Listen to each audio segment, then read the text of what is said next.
We don't do that here. Oh, good morning. Good morning.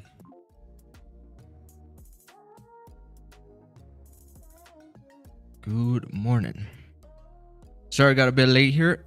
Spilled something inside my keyboard, so I had to take it apart real quick and get that grime out of there, you know. He's talking to trade. No.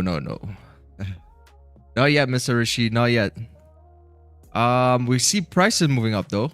It's not up by much, only 0.11%. Only 0.11% here, so we're not seeing too much movement, but we did see a lot of movement since yesterday's price action. As you can see, New York session here opened up. What we always speak about, that New York open fake out, something you always want to look out for before the daily continuation. Correct. So this is what we got over here from the NY session, and since that fakey over there, price has just been moving up. Had a small little nice little accumulation here. Boom, came back into the gulag. Quite a big dip for the New York session. Could have just broken retest 48.40 and then just continue to move up, honestly. But it came down quite deep over there, as you know, market was trying to clear out orders before it moved bullish in this situation right over here. Then just flew up. Once it got that really big dip, it just flew up. Straight bullish candles. As per usual, got a small little fake out here on Goldie, trying to wipe out people as well before price continues to move up again, such as this.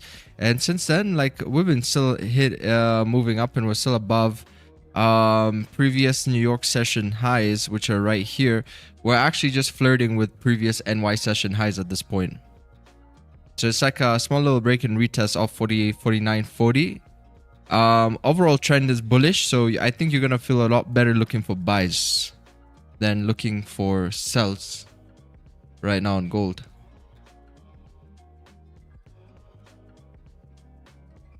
Got some potential buys above 49.58. Above 49.58, we have a range here of around 70 pips. 70 pip range. Maybe we got like a smaller area here that's about, like, you know, 53 pips, even potentially 49.50.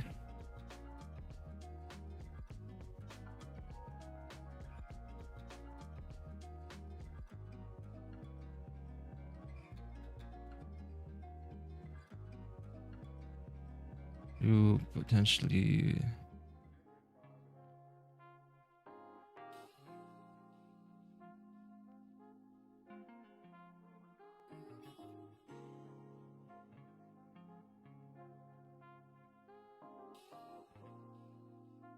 Price is somewhat moving down, somewhat still pushing down. This range here is about 54 pips.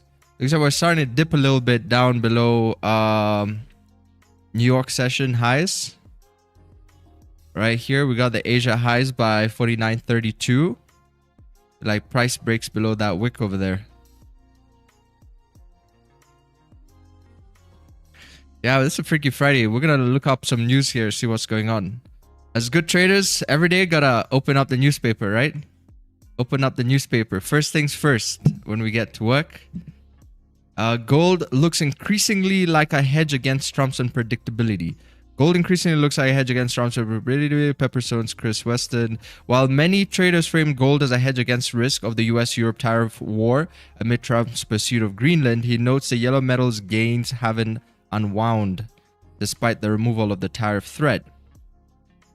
That's true, man. We skyrocketed yesterday, surprisingly. Surprisingly, still moving up here.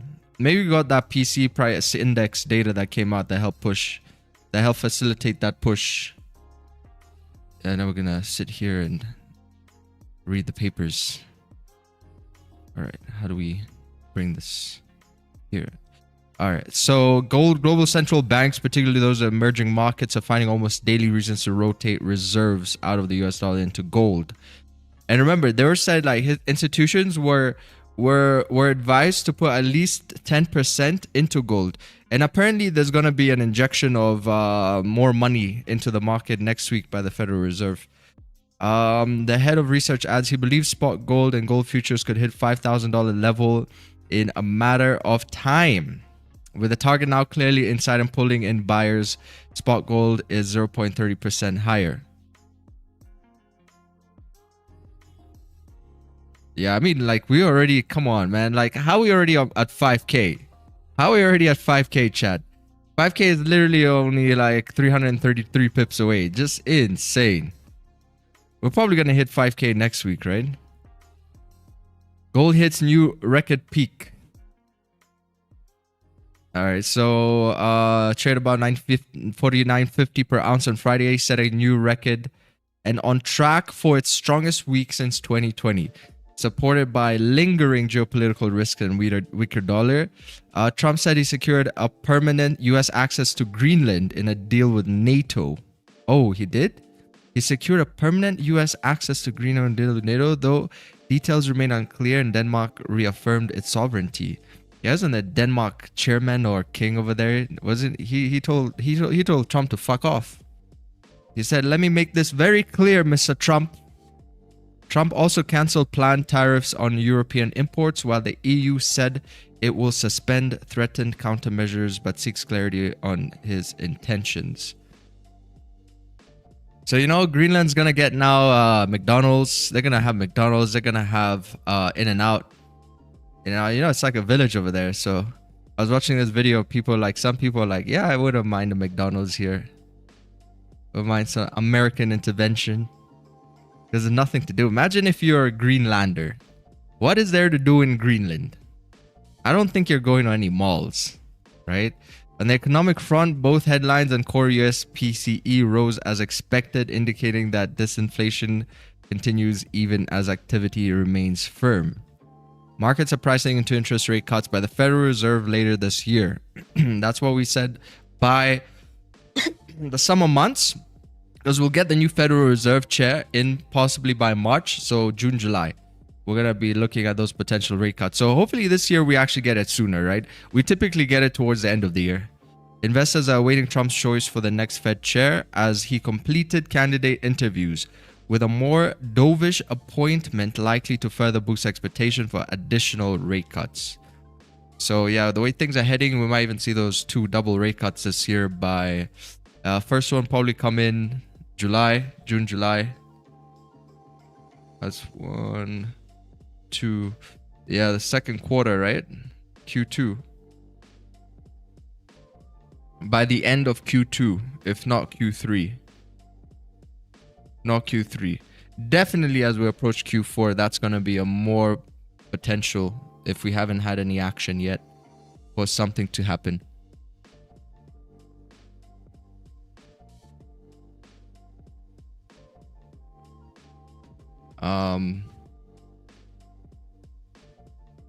Yeah, so this is pretty good. So we shall continue to monitor gold. We shall continue to look for these type of PA. I mean, yesterday everybody trading New York session, y'all must have had a really nice NY session, because this thing was pretty straightforward. Like, as soon as volume started coming in and the way we broke above this section right here, really nice NY session for longs. Surprising we're pulling back. Let's see how the weekly's doing. We're pulling back over here. Man, look at the size of that weekly candle.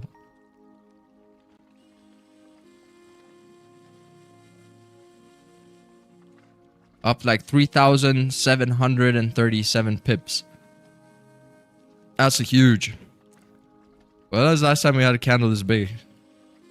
This has been a wild week, right? That's a massive candle. Last time we had that candlestick was in... this was in October. A good October over here. See, October is always an interesting month, you know? October is my favorite month of the year. Yeah, so that was the last time we got that volume. Similar volume like this. In October last year.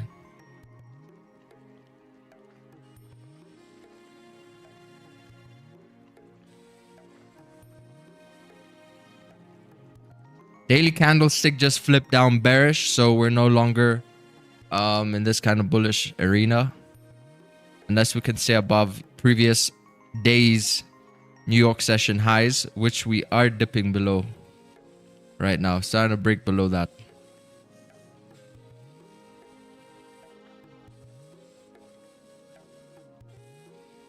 It's actually breaking this accumulation right here. It's starting to distribute. It's a pretty big accumulation. Price starting to get through these levels. Here is gonna start breaking the accumulation by 49.30. Maybe Freaky Friday we see some pullbacks.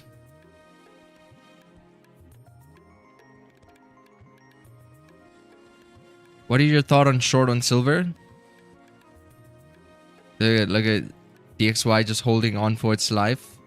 Let's see. Short. Whoa. Yeah, this monthly time frame here. Obviously, silver is moving. Weekly. See that daily. Daily open on silver here. It's open without a bottom wick. Gold is apparently moving down, and silver is up 1.80%. I don't know, like, you know, the thing with silver, it's also the same situation like with gold. Most of the time, you're going to be looking for like some kind of a buy, right? Look at the silver PA here on the 4-hour little accumulation break with some small liquidity grab below support, break up the highs, distributed up, nice retracing back down. So I would think with silver, that, oh, this is pretty nice over here for a sell actually. Kind of looks interesting on the 1 hour. Because you got like some rejection over here. You got multiple rejection wicks on the hourly. You got this hourly support. You got clean range down to fill this area down towards like $96. The hourly looks pretty appetizing. You got SMA in your favor and Confluence holding down the hourly candle. The 30 minutes giving it like a small little kiss of death situation right over here. You can see right on top of the hourly candle, bring it in that volume. 15-minute SMAs in your favor and Confluence. You have an accumulation manipulation as well right over here. That's the manipulation. Break of the lows, clean range. Man, you missed it. You missed it, man. You missed it. This thing is already gone. As soon as it started to break 98.2761, that was when price was confirming some kind of a direction over here. Some kind of a direction. So it can continue to move down. But you see, if you knew TFX concepts, you could have happily caught this trade here today. You could have happily given that trade a chance at the break of support over there. Because this candle, if you waited for a candlestick to close, you couldn't even wait for a candle here to close for a shotgun. Because the thing just completely went, right? That's typically the nature of breakouts. Nature of breakouts is because it's such a good entry that the market doesn't even stop to close. You know, sometimes breakouts are such good entries and the amount of people who want to get stuck into those price points are so many that it doesn't even give time for closure. Right? And then you just like breaks like this. Whenever there's a setup like accumulation manipulation, rejection wicks, such a good entry that it can't even give time for closure. That's why, you know, like if you're gonna oh Lee, look at this. What did I say? What did I just say over here? It's the same thing that we marked out here on gold. You see this? This was the same area we said price is gonna break below 49.30. You know, congratulations anybody who caught that move over here. But this was it. This is why we marked this zone and how we explained this zone over here, that price starts breaking below this area. Now we're trading below the New York session highs. Break out the accumulation volume. See the TFX entry over here? Look at this. Look at this. I told you, it's such a high confluence area. So many people want to get into that area. So many people want to get into TFX confirmations. Right over here. Same exact thing that happened on silver. Now price is coming down to fill the range. Can't make this up. How can you make this up? You can't. It's happening right before your eyes.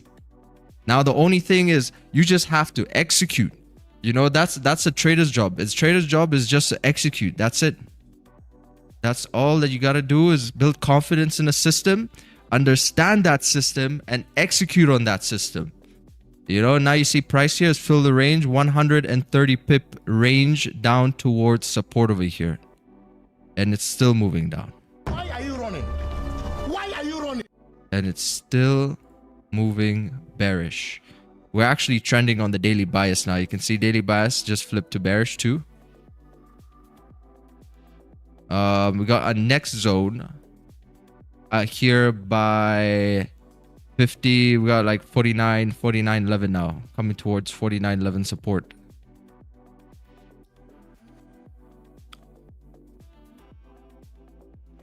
$49.11 support. Same thing like on silver. Silver is coming down towards 97.26 support over there. Look at that. Sheesh.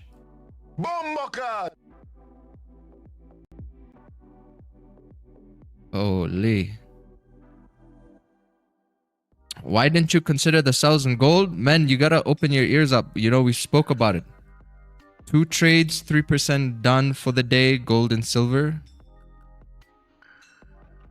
Hello, coach. I'm looking for longs. What seems to be the good support zone today? Yeah, I don't think you're going to look for longs right now because, you know, price is moving down. Price just broke some key wicks over here. Price is moving down. I think you got to wait for price to create a support. Not that you're going to look onto the left-hand side and say, oh, I'm going to use a support. You see what happens? You see what happens? Because this is the whole idea behind TFX confirmations is you have to wait for the most recent structure to build, because the market, whatever's happening now, this is a unique time in the market, correct? Why would you buy just to catch a falling knife? Just because you feel that the market should start moving in the opposite direction, why would you do that? Why would you do that? This is like journalism over here. You know, in journalism, this is what's currently happening. This is old news. You could use old news as confluence, but you have to wait for some kind of a structure to build. First, a support of some sort that you can base a trade off of, because at that point, the market is telling you that it's creating a potential opportunity for a certain reversal, right? Because as of right now, the market is telling you that it's moving down. So you got to trade like what you see and not what you feel. So right now, since we're moving down bearish, I think the best idea would be just to wait for some kind of supports to be formed, some kind of new higher highs to be formed, you know, and then you're going to see that price has a chance to move up bullish. But if you're breaking lows and you're taking buys, you know, it doesn't really make sense. So what we do over here, we like to sell lows and buy highs, right? You've heard it like a lot in trading. In trading, you're always looking to sell highs, buy lows, you know, the typical thing people say about trading. But you know, the problem with that statement is there's only going to be one low and one high. So the probability that you catch it is going to be a very difficult probability, correct? Very difficult. Just one low and one, there's only ever one low and one high. Right? So most of the meat of the move is happening within ranges. That's where we call the meat of the move. The chance you catch a falling knife or something of the sort is going to be a lot harder. So just gotta wait for price to show you the direction and then execute based off of like the key wicks that it breaks. Yeah, because that's what's gonna confirm momentum. That's what's gonna confirm direction. Correct?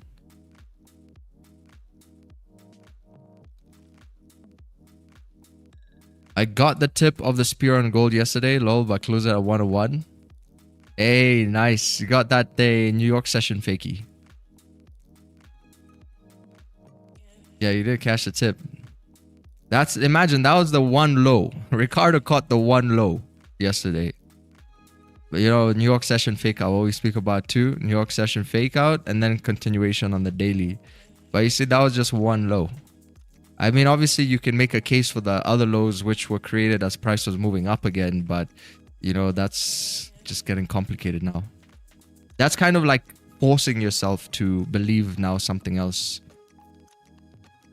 Because in trading, it's, you see, like, yeah, like this. Look at this. In trading, it's very easy for you to trick yourself to believing you're going to catch the low when you see it in hindsight. But there are ways you can catch the low, and the ways we kind of speak about that. And the most prominent way of catching a low is going to be New York session fake out for daily continuation. Right? Sometimes you kind of get lucky with the Asia opens as well. As you can see, the previous weeks we've just been skyrocketing and Asia has been moving quite a lot. But I think New York session fake out before daily continuation is quite consistent. However, sometimes it likes to come back and take traders out. So even if you catch a low here, it can sometimes have like a deep pullback. But yeah, higher probability there though. Higher probability, because if you can't catch lows like during pre-session time. It's a lot harder because you have London session noise to deal with. So it's either going to be early Asia session, so you can survive the pullbacks, etc. throughout the day towards New York session, or you just wait for the New York session to give you the fakie, the other continuation. That move was too fast for me to catch. I was also flipping between gold and silver. Yeah, that's the thing. That's the thing. Once it breaks, it breaks. People get stuck in here. But it's good because that's how we want to see price move, correct? You don't want to see it struggle too much. Struggle in trading is usually not a good thing. The moment you get into a trade and the moment it starts to struggle, then that's going to be a sign that most likely that's going to be a losing trade. So struggle is not a good thing. Drawdown is not a good thing, obviously. For us intraday traders, you know, position traders, it's a different story.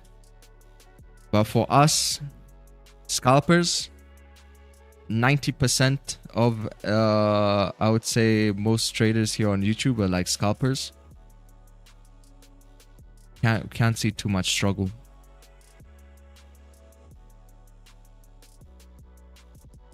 Cannot see. You see now prices come down towards support. It's filled the range on the left hand side, got clean traffic down towards 49.11. Now it has clean traffic back up right over here. But it just needs to create some kind of a structure there.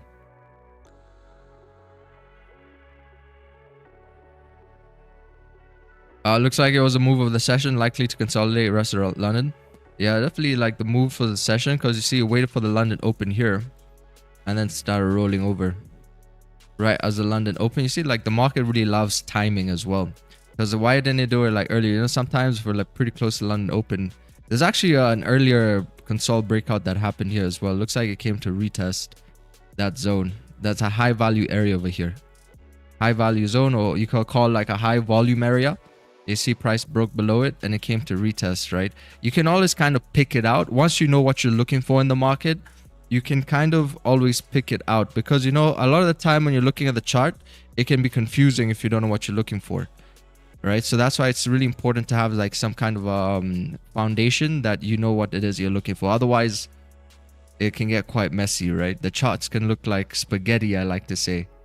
So it's very important for you to be able to like spot these kind of things out like this, and then see, okay, where we've been, where we're potentially heading, what previously happened, what's most likely about to happen next. But that's yeah, it's pretty good. Just take some time to fully grasp some concepts.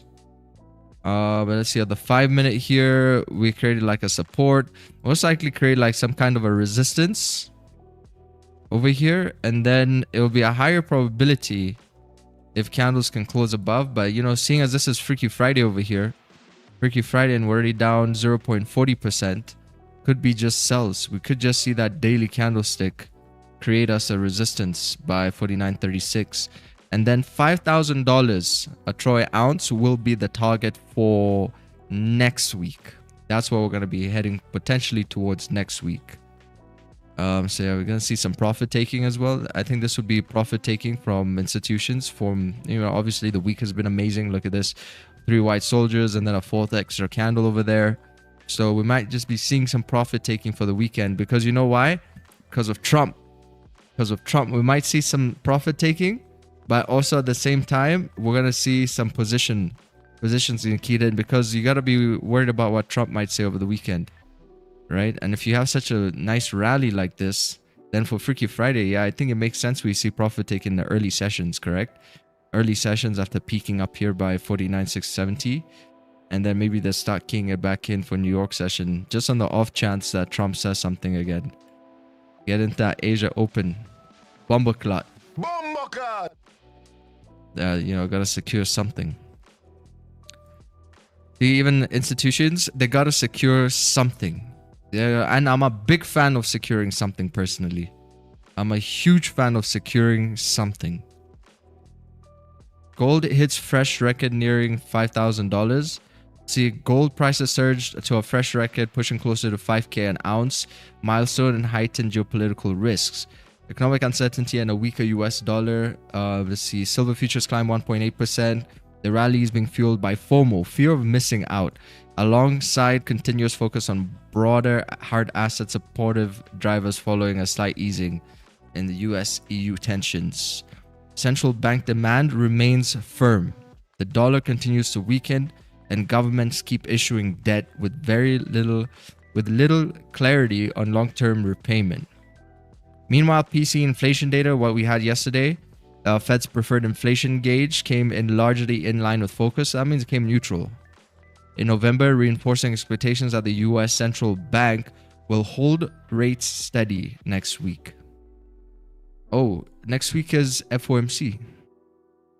Yeah, most likely next week we're not going to get any rate cuts or anything of the sort.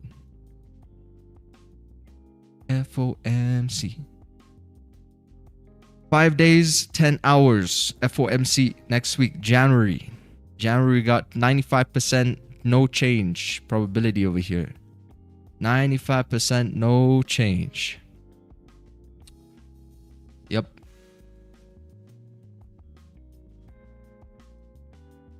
So, you know, it's quite interesting. I saw more of this on my Instagram, and it's quite interesting what's happening here, right? This is the what will happen before GTA 6. This Jesus Christ returns thing. It's very quite interesting because it's more of like you know, would you really bet against Christ? You know what I mean? It's like a moral dilemma. And I've come to realize a lot of traders, maybe yourself, you might be having moral dilemmas. Correct? I've kind of noticed this in the industry. A lot of traders think they can be righteous and trade. You can't be righteous and trade. You're going against, I'm pretty sure you're going against something. Like, it's trading is always going to be you're taking from somebody. Even if you don't support Trump, you don't support his policies, you think his policies are bad, and you buy gold and you have a profitable trade, you're indirectly supporting Trump. You're indirectly supporting war. You're indirectly supporting all of these negative things. So I just wanted to bring this to light, right? The moment you have a crystal clear idea of what it is that you're doing, you'll be able to perform a lot better. Because you cannot be righteous in trading and preach righteousness and trade. Because what you're doing is also aiding that negativity in the world. So I've noticed this in the world. You know, sometimes I'm going to write a post over here and then somebody's going to say something. But you have to clear that out.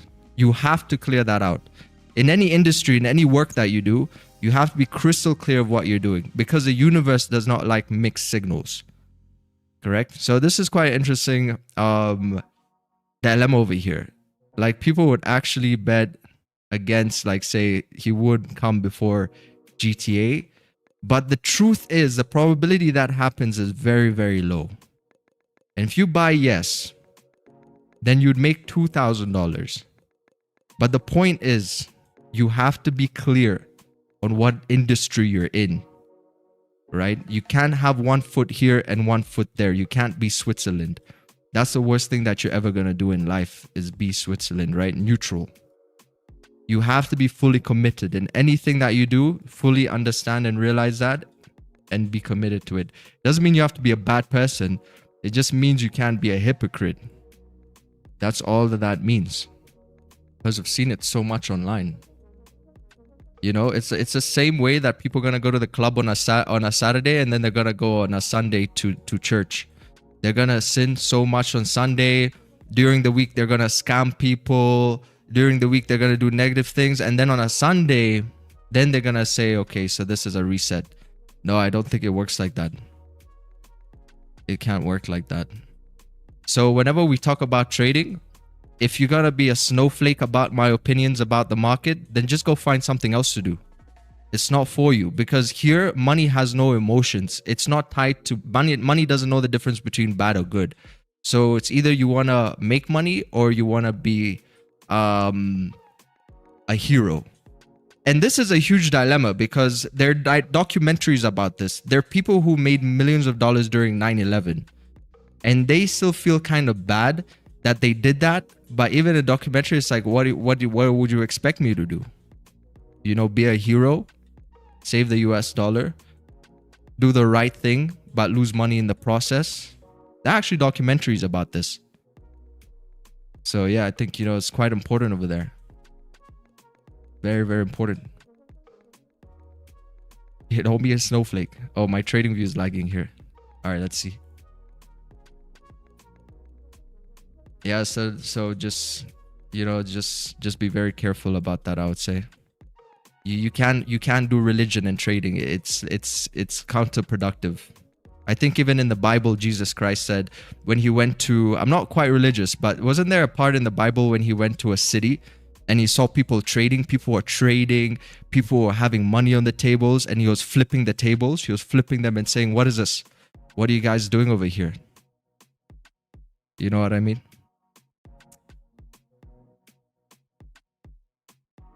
I'll be very, very careful about that. Even, you know, the richest people, for example, in South Africa are pastors. The richest people are pastors. Most people even just do preaching for monetary reasons, not because of the word of God, but they're doing it for monetary reasons. So it's all about elevation. You have to be able to open your eyes and then see the world for what it is. And I'm not preaching in terms of a negative or anti-Semitic way. I'm doing it as I do in my trading, in a very grounded, realistic way. You know, if you ask me my philosophy on life, I'm a realist. So I would say things like they are, not as I would wish them to be. But because since you know that already, then you can do it a little bit more righteously. If you know what you're doing and at the same time you want to do the other thing, then it's a bit more righteous, because now you know both sides of the coin, correct? So you're not playing a hypocrite.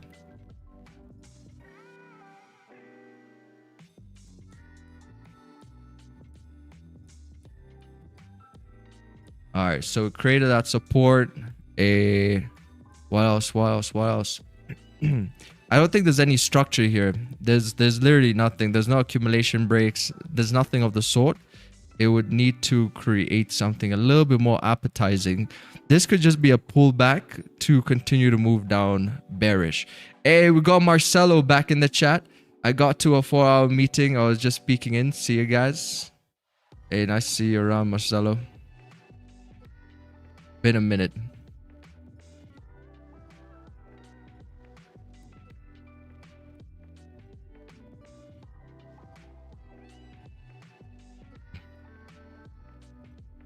Called Free Fall, short film.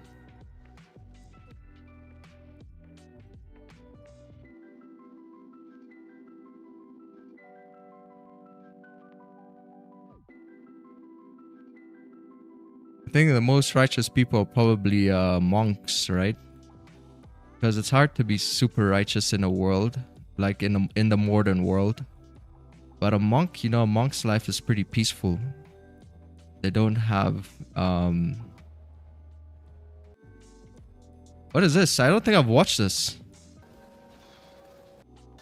This is a movie? Tom is a young trader in London bank whose recent performance has put his job on the line. When the first plane hit the World Trade Center on the morning of September 11th, 2001, Tom jumps into the biggest trade of his life, inspired by it. Like everybody was watching this. Like I was still pretty young, but you know, come home and you know, my parents wouldn't usually tell me to come look at the TV and stuff, but then like everybody. I don't think so.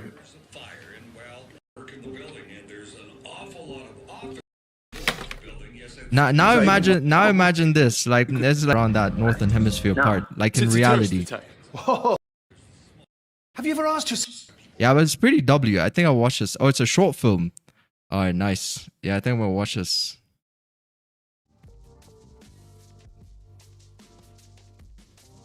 I feel like those are short films, like movies, series, like Billions. They're quite educational, and especially when it comes to the psychological part of trading. It's called free fall.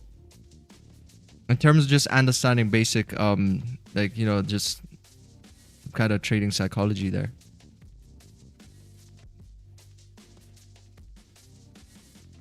But yeah, anyway, like price is coming down. We don't really have anything here. We got 15-minute support. We're rejecting 15-minute support. It needs to come down below. You're gonna get like some potential sells right here. Potential sell below. Let's see, potential sell below 40. Oh wow, look at this, man. That's creepy. Potential sell below 49.11.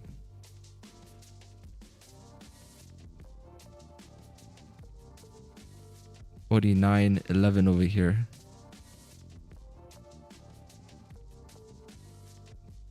Damn. And it's a sell too. Whoa. Yeah, the numbers speak, Judd. So we got a range here of around 234 pips. 234 pips below that support. And now it's created like some kind of resistance here. So we also have some kind of a structure for price. 49.24.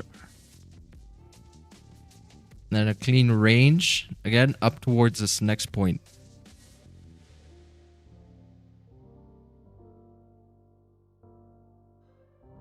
Up towards resistance. This range here is gonna be around 200 pips.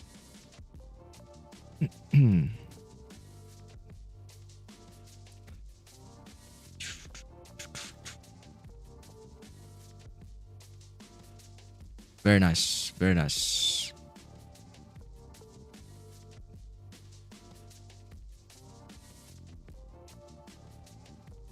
Any other news today? Let's see. I think we got something more 15 minutes ago. This is the one that we read. Yeah, so PCE price index must have come out neutral yesterday. Let's see. This Friday, yesterday. What do we have? JPY, US dollar. For PCE price index. Yeah, it came out neutral, 0.2%. That was at 10 a.m. And I think that's around the time that gold started to move up, right? Around 10. No, 10 it came down. Yeah, but it's basically around the time gold started to rally up. That's 10 a.m. candlestick came down quickly and then continued to rally up bullish. Rather than that. Since the core PCE, because core PCE was the only thing yesterday that we're looking for, right? Core PCE. And then we got Japanese yen monetary policy, which looks like come out neutral over there. I haven't looked at GJ in a while. So we can have a look at GJ. GJ, last time we saw GJ was moving up. It's actually showing a reversal confirmation signal on silver as well. Little accumulation if it starts to re-break above 98.19 over here. We might see a reversal of this play. Oh, let's see. GJ. Oh, wow. Holy. What happened over here? And GJ is also accumulating right now. Yeah, we got a small accumulation here on pound yen. This has breaking the lows. Probably going to see a sell-off. Pound yen down towards support here by 212. You got like some resistance. You got this accumulation. You got a range.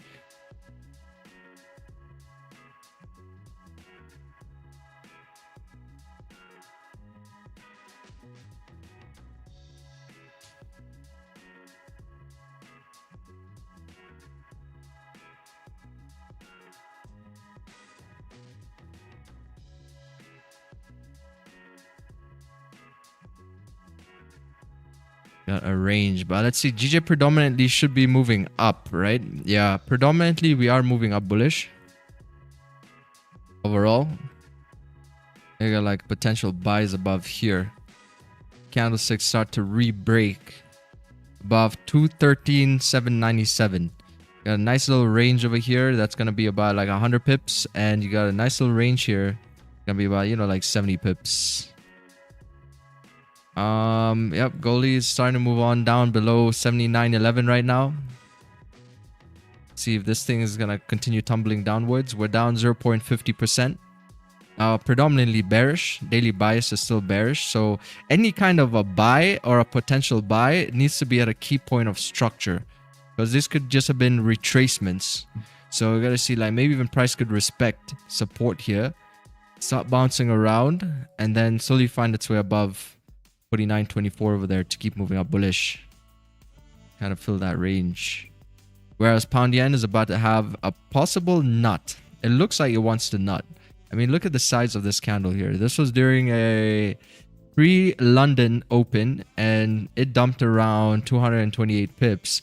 Now, what kind of fundamentals would have made this move happen? Let's see. Bank of Japan, that was 5 hours ago, so this kind of late or too early for this move. Bank of Japan economy likely to continue growing moderately as other economies return to growth, also aided by government measures. Bank of Japan warns against risk. Global growth, inflation impacted by trade rows. Risk to both economic growth. Okay. Let me see. Maybe we got news. Oh, we had retail sales. Looks like we came out positive for the pound. That was at 2 a.m. This move here happened at 2:35. So 2 a.m. positive news for retail sales, and we actually saw price move up on pound yen. That was a retail sales move right here, and then just completely mopped up. So what happened here at 240? What is the bigger picture? But you know, since the volume is coming in here, I think that could be a continuation. So this is a point A on pound yen right now. There's definitely a point A. Whatever the next move is gonna be, it's 100% coming out of this zone right over here. 100% coming out of this zone. Right? We haven't seen the distribution yet. It's still at a point A. It's not gonna be like, you see, just like when we broke down silver was already on the move. Now it was already like confirmed the move from this section. Correct? Now it was already on the move, the distribution phase. Whereas GJ, it's yet to have its move. It's gonna break here and go down, or break above and go up. But GJ right now is also down 0.16%. So we do get weakness there on the daily time frame as well. Now you see Goldie's flirting with 49.11 here. I think Bank of Japan intervened. Yeah, that's what we typically tend to see. These like these interventions, you know, that's when it's a surprise attack from the yen. You know, these are the interventions they started. Can I find the PA? Let me see if I can find the PA. I remember this day. The whole of Twitter was blowing up, and they were like, what just happened? The yen just intervened? Because they do it like very sneakily, right? Oh yeah, I think here was. That's where it started. This was in April 24th. No, April 29th. April 29th. This was the first. This one we started to see. Because you know the yen has always had a culture of interest rate hikes, right? So, I mean interest rate cuts. So we started like around this time getting those hikes on the yen, which is, you know, bad for the yen, or it creates like volatility in the market. But this was a beginning. I remember this day. This was a beginning here. This is April 29th over here. Like price was really volatile and just, you know, whiplash quite aggressively there on the open. But yeah, could be a case of intervention. Typically what we're gonna see here, because you know, like interest rate hikes in the market will create strength for the yen. It will create strength, so that means the pound would go down, right? But this is where the economy gets very paradoxical, because obviously the Japanese yen the economy doesn't survive off hikes. It survives more based off of like cuts. So in the market, it looks like strength, but in reality, they're doing it because of things in place which are making it, they're doing it because they need to do it. They don't want to do it, right? They don't want to do it because the yen and Japanese economy relies on foreign investors. So when the increase hikes, then things get more expensive and it's less appetizing for how their main economy is structured. But anyway, price is coming down here. We're starting to break below 4911. See if price is gonna come down, fill up some of this range over here. Pretty beautiful range it is. Pretty nice range, showing 32 pips. Whereas gold, GJ is cooking though. I would love to see GJ just break these lows and just completely melt here, like fill up this zone, like 67, 68 pips. That would be perfect. If I check the upper line, potential buys above. Oh, nice. Thank you.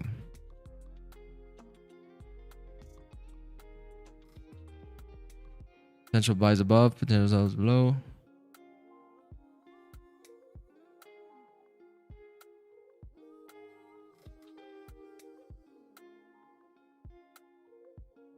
One of the most directional Fridays in a while. We're getting there. We're on the fringes of that direction. 0.45. It just needs a few pull ups. If it pulls up a bit more, you'll see that daily bias here flip back to waiting. Because this is the key level. Like if you can get through 49.11, then it's curtains on gold spot, then you're gonna have a really good directional Friday over there. Towards the downside potentially. See, just flip daily biases on the verge of flipping.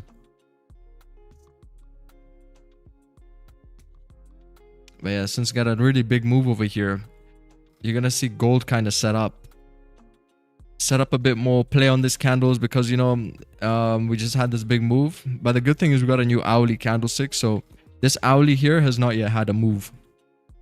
About like 59 minutes, we just got the new hourly open. It has not yet had a move. This hourly candlestick could in principle mop up this range down towards support, like it's a big brother over here.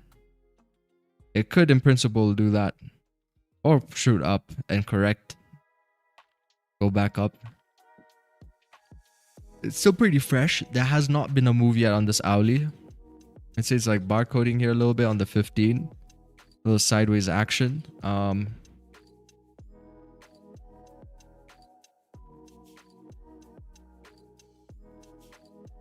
Yeah, but so far Freaky Friday is it's pretty nice. I'm seeing volume, I'm seeing silvers moving, I'm seeing GJs moving, gold spots moving. Usually when Asia pump, London gonna behave like that.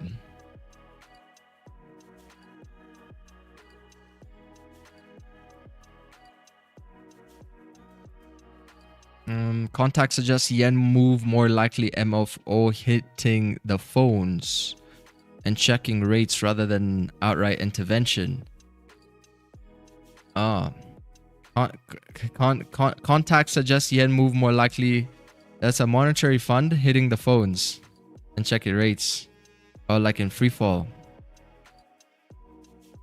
Need a phone over here. Need one of those like phones, just one of those phones. Well, who are we gonna call? Ghostbusters. Yeah, like who are we gonna call though?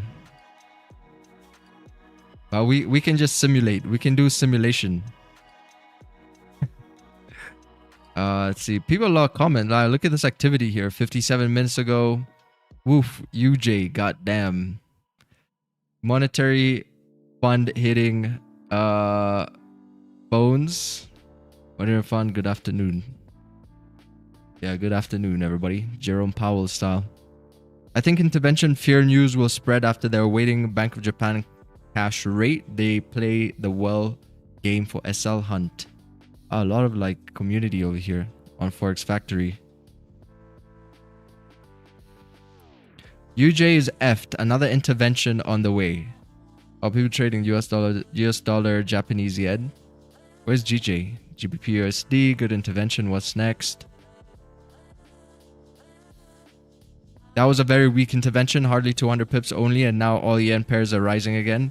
Previously, yen could rise by more than 600 pips. They should have a follow-up intervention. Yeah, like gold is, I mean, obviously gold, the yen pair is gonna rise, right? I mean, yen pairs should be selling off, actually. But he says yen pairs are rising again. Anyway, let's see. This is not really important over here because we're already seeing what's on the charts. We're seeing what's on the charts, right? The charts are showing us massive sell-offs. So there's a probability if price breaks 213 over here, it's gonna continue the sell-off that we saw pre-London open. You see, it's like slowly coming down. You can sense the weakness in this. Kind of weakening. The only thing is you don't want any liquidity grabs here. You just want GJ to break these lows and then just continue melting off, right?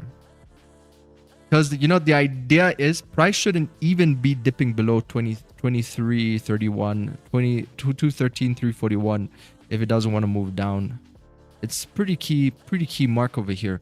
You know, that's why you're going to see in like some of these trading movies, they don't really have trading view charts when they're in the pits back in the days. And they would be looking at the price. They would be reading the tape, right? So when the tape is going down below a certain key mark, that would be like a similar like to structure. Right, when it starts coming down low, they're like, oh damn, like GJ is now breaking. Let's say in this case we're gonna have 13,300 psychological right here. So you see, that's how they use that for visual purposes when you're using psychological round numbers to show the weakness in the instrument, because price shouldn't even be coming down there in the first place if it doesn't want to sell off down towards this next support. It's like 63 pips. We're gonna be breaking those lows just the same way we're holding like 49.11. 49.11 still holding nicely here on gold spot. Here a few rejection wicks by 15-minute support. Once we get through 49.11, I think gonna be heading towards like, you know, 4900. I think we already tapped 4900.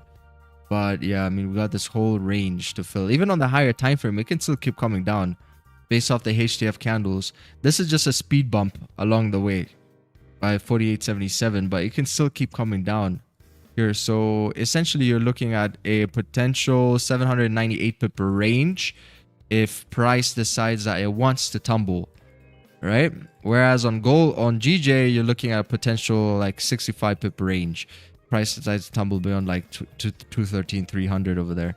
I don't think it's gonna break the highs. Like it honestly looks like, because you know, like when big money comes in, it takes time to assimilate into the market. So you're gonna have this first push, but then it still takes time to assimilate into the market. So you might be seeing some more dumps come in here. It'd be nice to get like a zero drawdown, kind of like a push. Why are you running? Why are you running? See GJ just slip over here and that's just continue to just melt off. Come on, GJ, give them whips. Give buyers whips. Do your thing. Come down. Daily 0.24.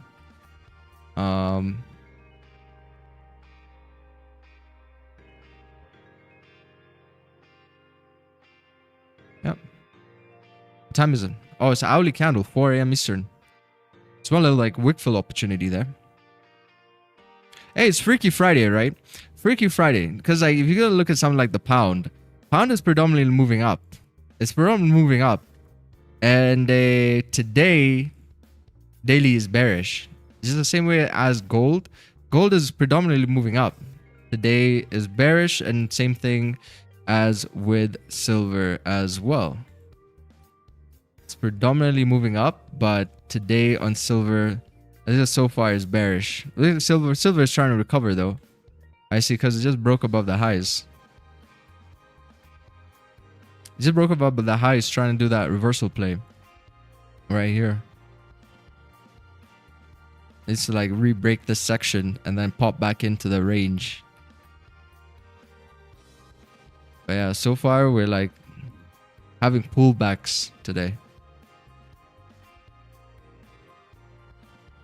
See what Goldie does. Goldie's probably cooking up here, setting up like a minor accumulation before any sort of like a move.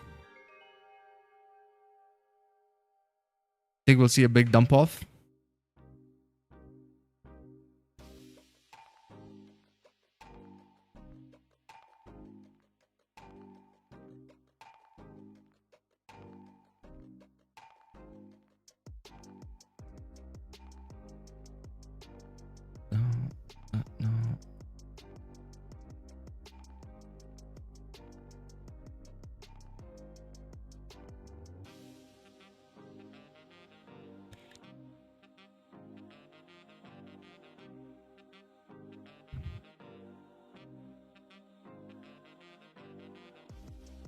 What if futures hit?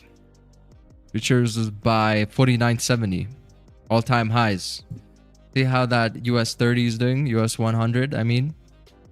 US 100 is like a doji candle. It's like US 100 has a really nice volume. I mean, look at these swings that we're seeing on the 5-minute right here. But in terms of pips, I think it's quite similar to GJ, right? Like the moves aren't as a strong as the moves on gold. Correct? Like this is, how many pips is this? US 100? 28. This is 28.3, right? Take a 28, but that's how you read the pips. 28.3, 24. 24 pips right over here.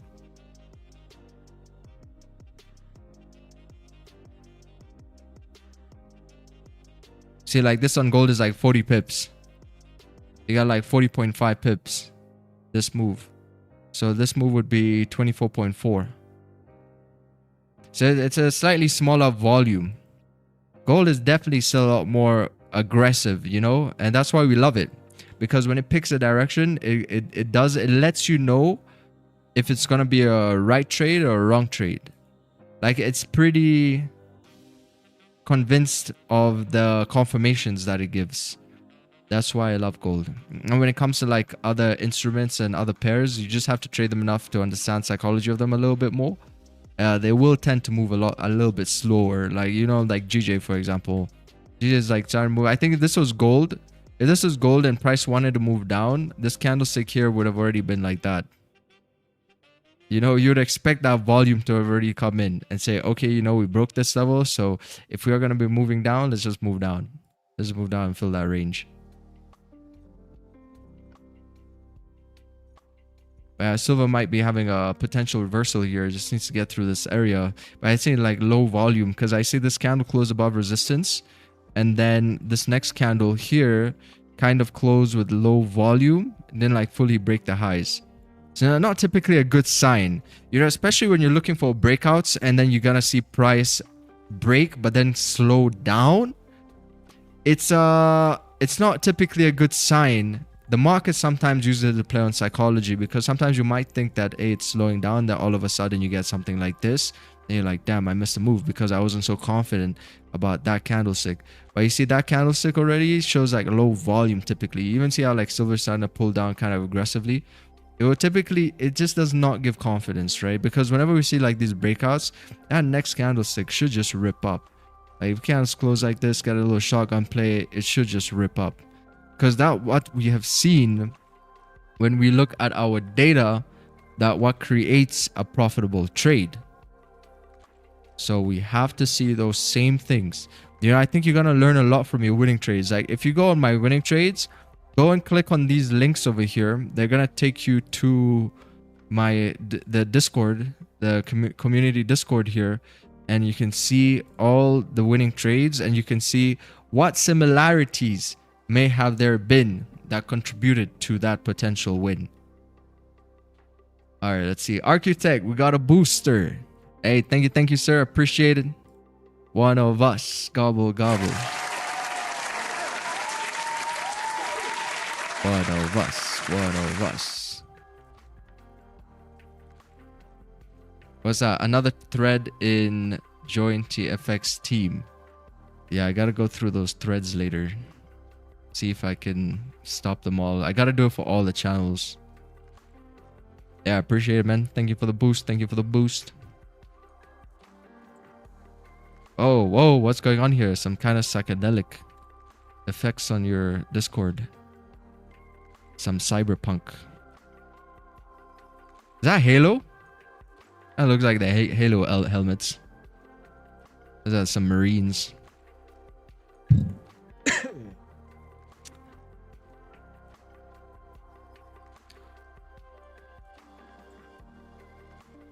Analysis, break and retest. We got some analysis here. I saw the setup on silver USD. First mitigation on the first entry was a breaker block with my strategy. It goes structural liquidity POI. Okay, we got some POI. Then I looked for my POI, which is a breaker block. Okay.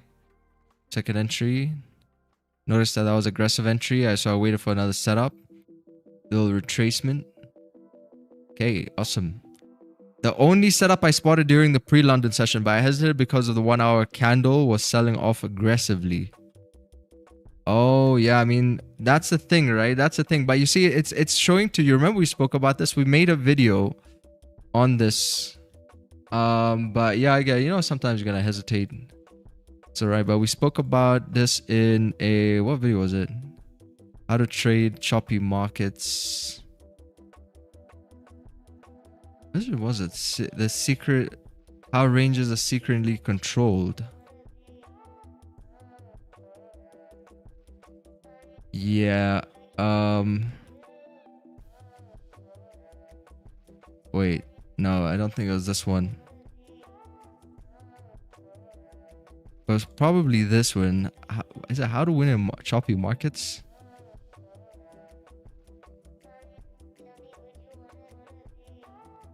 No. Sure, must never level up. What about this? The right way to trade counter trend. Oh yeah, here we go. This is the one. The right way to trade counter trend without forcing it. Without forcing it. This is the video over here. Yeah, so you see like your structure was similar to this one, right? You see how price first broke above this area over here. This is what this is. And then the secondary confirmation is right here, which is this. Right here. This was this. Correct? But you see, it didn't break the lows. So it didn't do the reversal. Instead, it broke the highs to confirm the range correction to the resistance point. Right over here. Which it just did right here. So even with that bearish momentum, price typically does not move like a support, push up, create that structure, and then go up again. It would continue to move down bearish. So you see now that's the point where I'm drawing it, drawing the candle now, the bullish candle over there. But yeah, you know, I get it. Like sometimes you get a bit like scared and stuff, but you know, that's all right. But this is how you're gonna trade the right way, a counter trend, without forcing it. Correct? You know, all the information is out there. That's the thing about a lot of everything is all the information is out there. It's just, you know, like your ability to find that information, to use that information productively. And yeah, I mean that's what creates the difference between somebody who trades for like 5+ years unprofitable potentially to somebody who trades like 1 year profitably. And you know, for me, one thing that really helped me find my profitability in just 1 year, believe it or not, actually school in a sense. Because through school and through my education and what my education entailed of me to do was to a lot of research. You know, obviously you gotta also, you know, reference authors and all of these things. So school taught me how to do proper research, right? Proper due diligence in that case. So using those same skills I learned in school was much easier to find information that I need to get the job done. Because, you know, it's like starting a business. If you want to start a broker, let's say if I want to start a broker today, using that skill, I can start a broker without needing, like, for example, a mentor necessarily to show me how to start a broker. And you go on Google, you take the right steps all that information is out there anyway. So you take the right steps, you move cautiously, slowly. And when you get to a point where there's going to be like a big investment or something, maybe then you have to consult somebody extra so you don't get scammed. Because I know a lot of people start brokers, they kind of get scammed.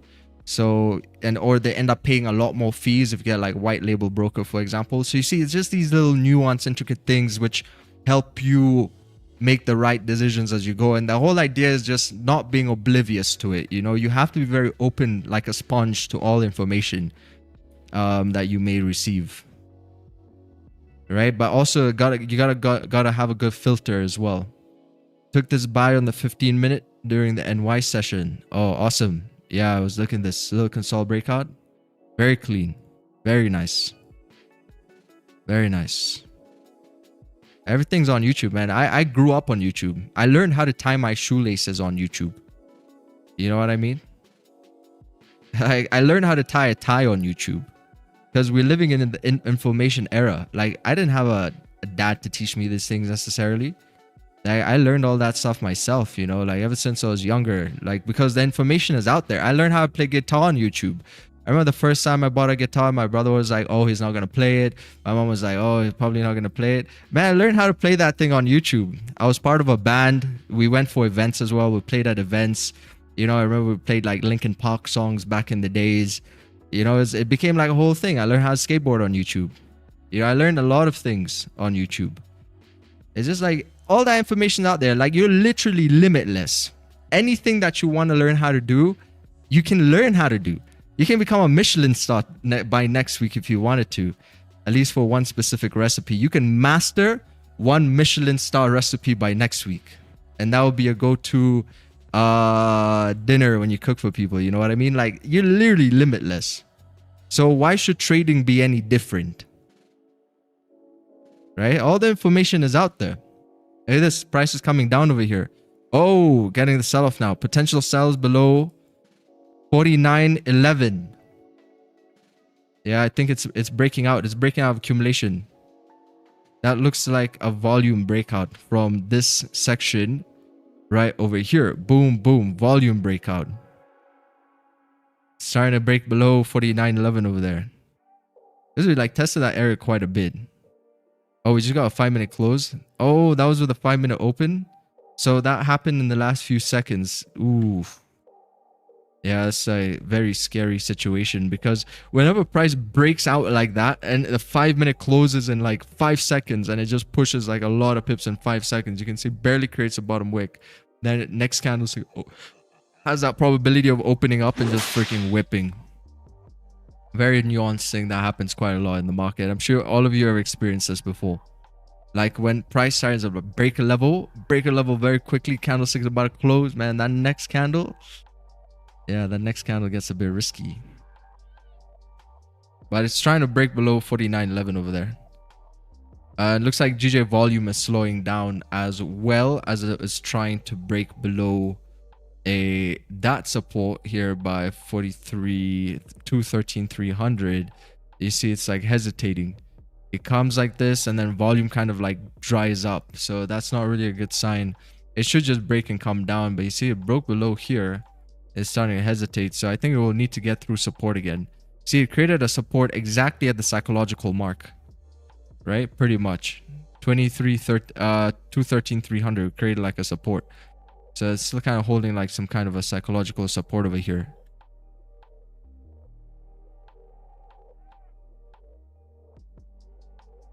See silver is coming down. See low volume candle right here. So silver couldn't follow through. So it's coming down. Sharky, yeah, not touching gold right now. Yeah, gold is, you know, it's at a pretty key area because like a lot of people are looking at this range. That's why you're seeing this fluctuation as well. See how the wicks are building up? There's a lot of people looking at this range because like imagine if gold sells off, right?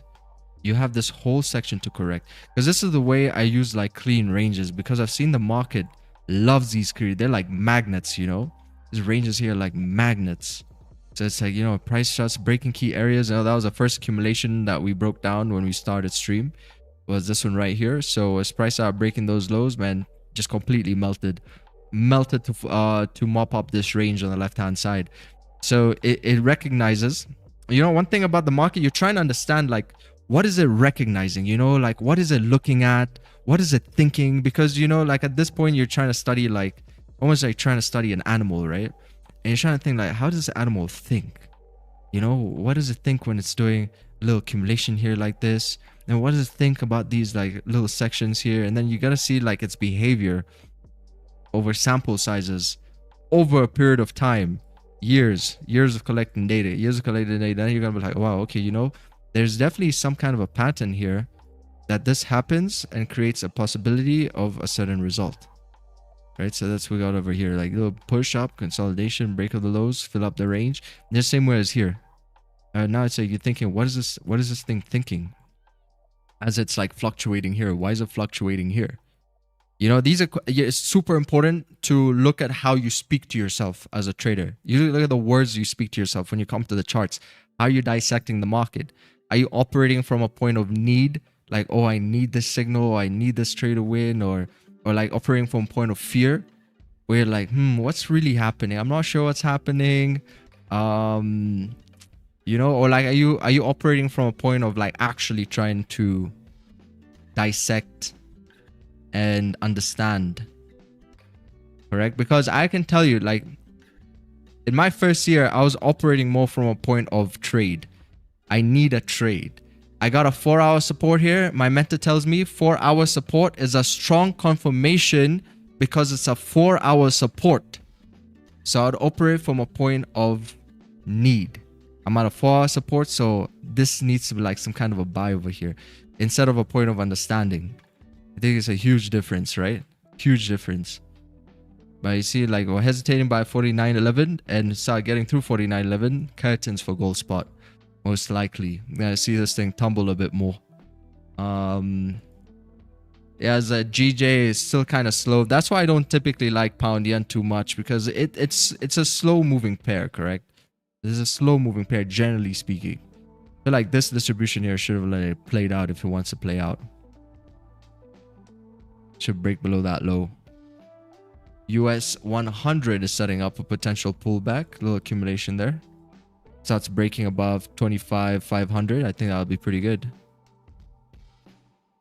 Yeah, I got a small little break and retest there on Goldie. On the 5-minute. But there's a pretty deep retracement. This would have wiped out some people on the breakout though, 100%, because that pulled up like 606.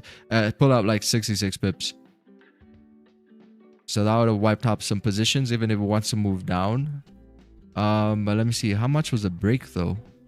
Oh, break was pretty good. No, I mean, the break was pretty profitable though. The break was about roughly 30 pips, close to 30 pips. All right, so not bad.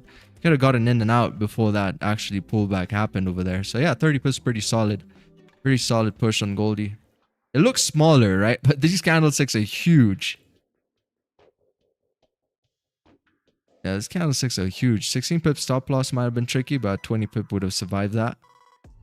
Yeah, massive candles on gold right now. We're seeing a lot of volume here.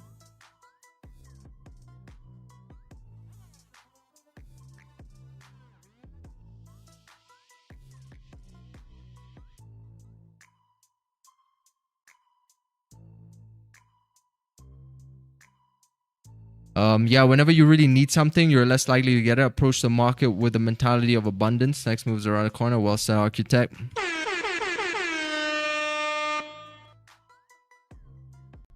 I remember who taught me that as well. So when I was still learning how to trade, I used to watch this girl streamer, not streamer, this girl trader called Hannah Forex. So she was the one who one day she said that. She said the market is abundant of opportunities. And man, that stuck with me that day. You know, some of you might know who that is, some of you don't. That's okay. But that stuck with me. I was like, yeah, the market is actually abundant of opportunities. Because, you know, a lot of the time when you're in your learning phase, you're feeling like you're always missing out, right? You have these like trend line plays, waiting for trend line bounce, hit, blah, blah. You like throughout the day, you're on the couch thinking, oh man, this is going to hit now. Then maybe it starts coming up during lunchtime, dinner time. Like, you're always in this state of fear of missing out. Because you're using these type of trading strategies which involve price to come towards them. They can come towards them at any point, right? And we're watching like several watch lists, you know, afraid to miss something. Man, I used to trade like 10 pairs at one point, 10 different instruments, you know. And I was thinking, okay, you know, so market's actually abundant of opportunities, and you see it on a day-to-day basis.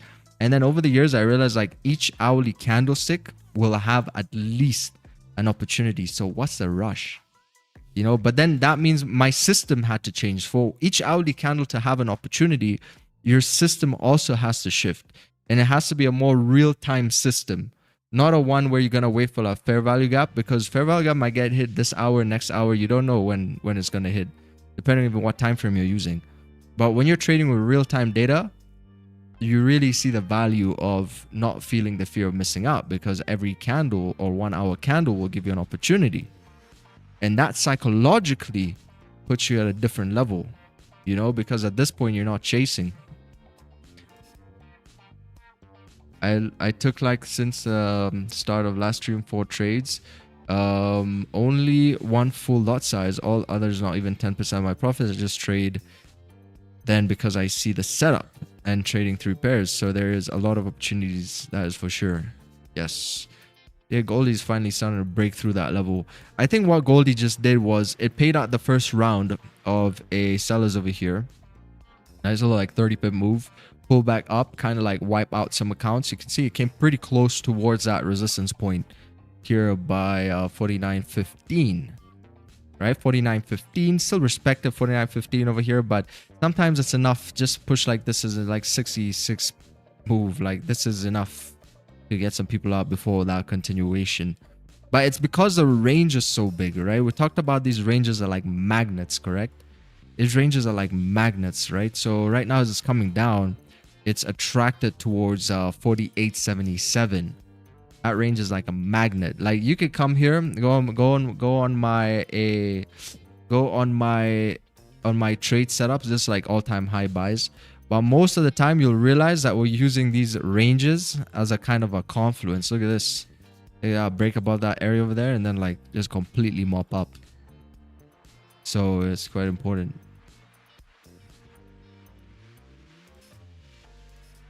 It's quite an important trick to have in your arsenal of tricks when it comes to looking at chart work. But you see, when your mental is driven by strategy, you have a wall. So it won't allow you to develop beyond that fishbowl. So if you're looking at like fair value gaps, your wall is the fair value gap. Your wall is, it won't allow you to think like that because you have this area here, which is a FG, right? So for you, your thinking is that it should do the opposite. It should do the opposite. So whenever you're learning new concepts, you have to almost bring down those walls a little bit, right? To see, and then sample size, how often does a range get filled opposed to how often does an FVG work in the middle of a range? No, because now if you're learning two concepts, it creates analysis paralysis. So you're going to have to perpetrate. So if you're like, let's say doing fair value gaps, you're just going to have to perpetrate the idea of the times that price goes through those levels where you deem as a fair value gap, or like just truly understand what your strategy is, because fair value gap here can still work, right? This could have been the reaction. Price moved up 230 pips.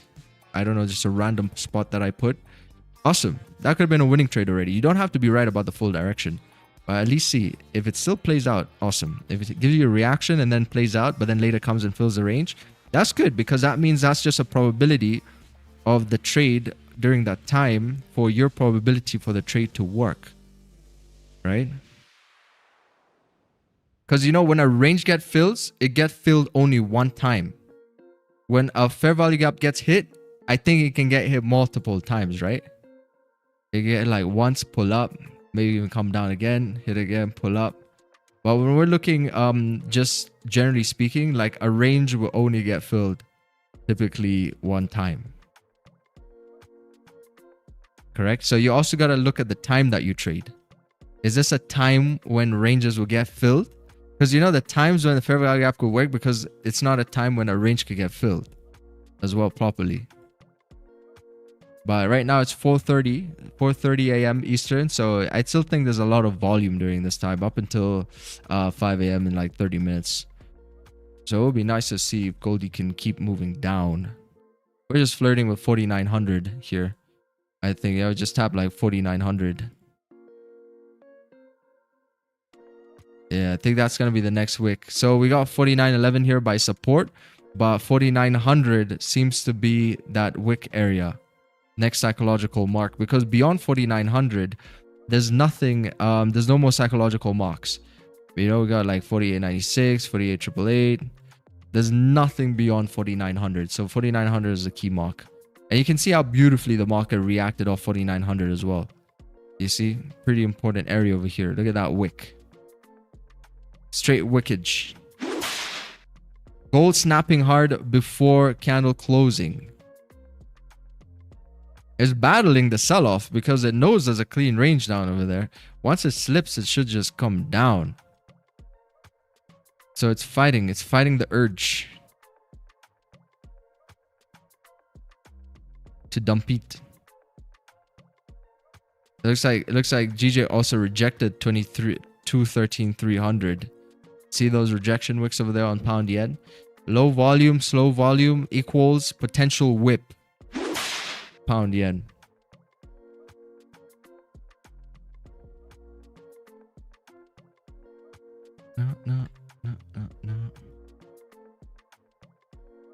Fundamental wise, what do we got today? I don't think we got anything, right? Flash manufacturing for PMI, pound.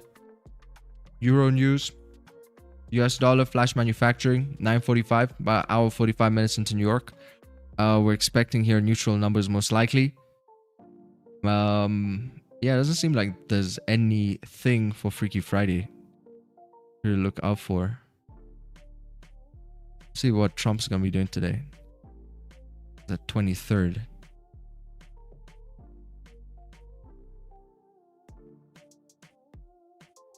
Oval Office. Oh, Trump's chilling. It looks like he's got a pretty chilled. Wait, let's see. President participates in meeting with the Commissioner of the U.S. Social Security Administration. So it looks like Trumpy is gonna be at the office today. It looks like Trumpy is gonna be at the office, gonna be sitting behind that desk, thinking of what to do with Greenland. How are we gonna approach Greenland? Should we just take it? Yeah, from pretty much the whole day here. Then he's gonna play some rounds of golf over the weekend.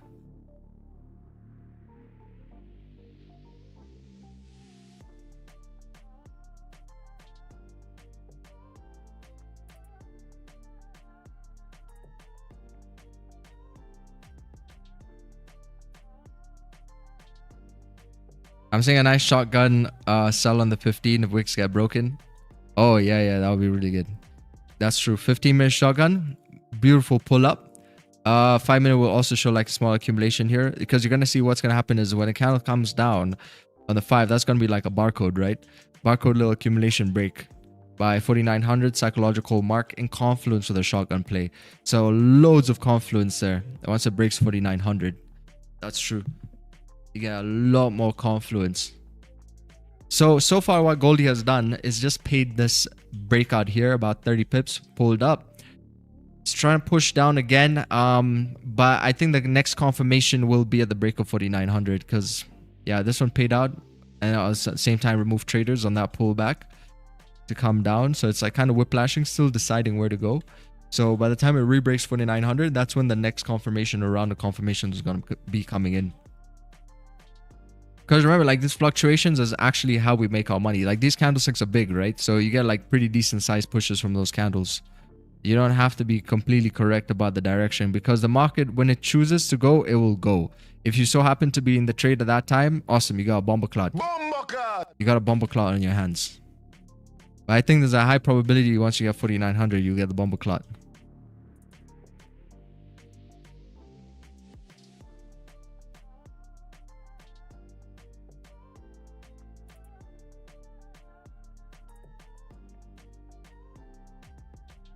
As silver is really ranging here as well. By the time it gets beyond 98.25, it should just skyrocket up. Maybe potentially see candlesticks start to move like this. Boom, boom, break the highs and just fly up. You know, this is going to be the reversal confirmation play right there. Reversal confirmation play. You know, the best strategy is the one that you can see, right? The one that you can see, the one that kind of like stands out to you the most.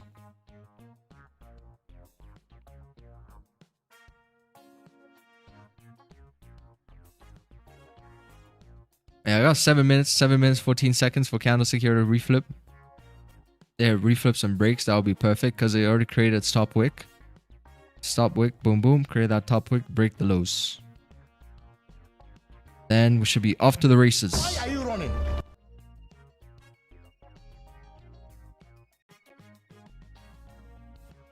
So hard to hold trades today on German footy. I just close a 1-to-1. This is normal in my entries now, but I'm just don't have the mindset to hold it. This is based on liquidity grab and CVD divergence only. Test a lot of German 40. This normally get this opening at 8 to 11. Oh, nice. Yeah, I think this is really good. 8 to 11, perfect.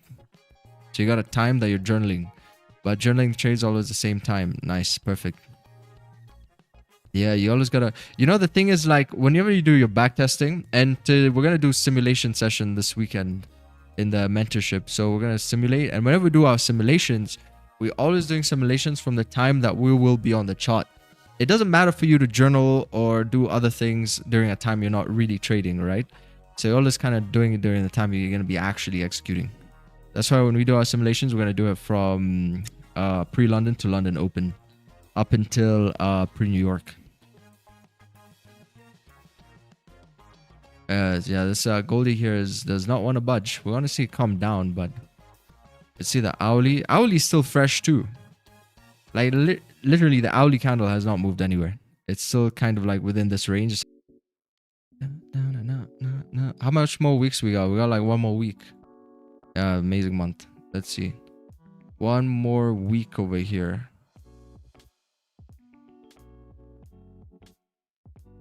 Damn, February looks a bit shorter. February's like 28 days in February. Got a shorter Feb. Feb starts off quite nice though. We got like full weeks. From the 1st on a Sunday. Sunday, Saturday. Nice. Yeah, so we're gonna keep monitoring Trump. And this is just all lessons we've carried over from 2025 into 2026.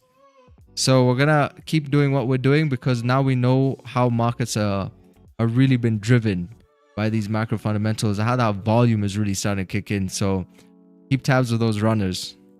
Keep an eye out for runners. Like if you're still learning how to hold running trades, just every day, especially if you see the daily bias indicator say bearish or bullish and you're in either direction, leave one trade as a runner.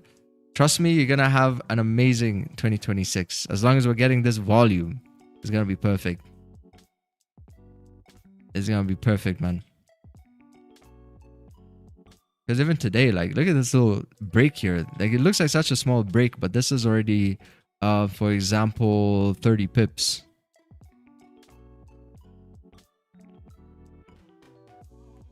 Yeah, I think it's gonna be pretty good. Only setup I spotted during pre-London session. I will cover that. Nice one. Might see break and retest. Break of a trend line, I guess.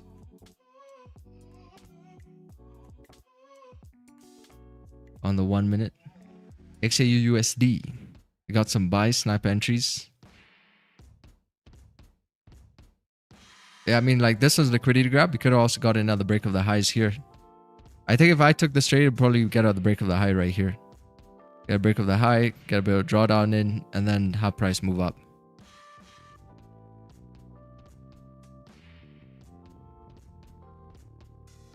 At least you get the confirmation. Oh, but it looks like you already scaled in from all the way up here too. One buy, one buy.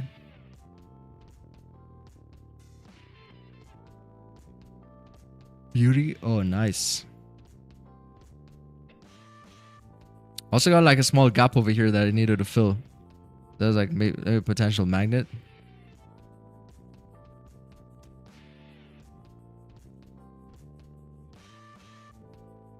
It's on the 1 minute. Oh, you're trading Wall Street 30. Wall Street 30. This is a H1.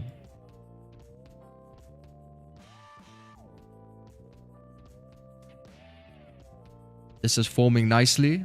Let's see, weak high, weak high. 1 minute is now on the far right end. Ah, I see. Yeah, you're trying to go this. Also, this is kind of what people do when they start learning about Wyckoff theory, scientific methods of trading. I remember doing this. Very difficult. Yeah, I mean, you try and like, you see, yeah, it's very difficult because you're taking. Damn, how do we even explain this? But it looks similar, right? It looks. That's a tricky. Let me say it this way. Sometimes it can be like a mirage effect. It can be like a mirage, you know, like you're just gonna see what you want to see. In a sense, that was my experience with this type of trading over here. But yeah, it looks interesting. Let's see if it actually reacts off that mark. It's like a kind of a future telling, you know. This is what you're doing here. It's like a future telling, in a sense. It's like if you watch this movie, this series called Westworld. In Westworld, they got like a scene towards I think one of the end of the series where the super rich guy has a device which can print candles before they appear in the market. So he makes a lot of money. I think he was a creator of Westworld. And he's like super rich guy. So he has this machine which creates the candles before they actually print. And then that's how he makes his money. So he basically got a 100% hit rate. That's what that looks like. But hey, Godspeed. It works for some people. I mean, that's why Wyckoff theory exists, right? It works for somebody. Last wick. That's why those trading strats exist, right? Everything exists, like trend line, like Fibonacci circles, like they all exist here. They must work for somebody. See, I see a Yoshi on the 15. They gotta work for somebody.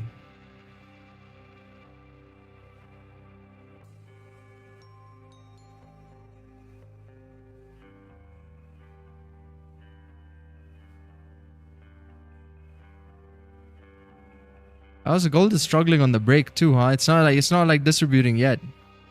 It's how much did it even push like from that break of that high?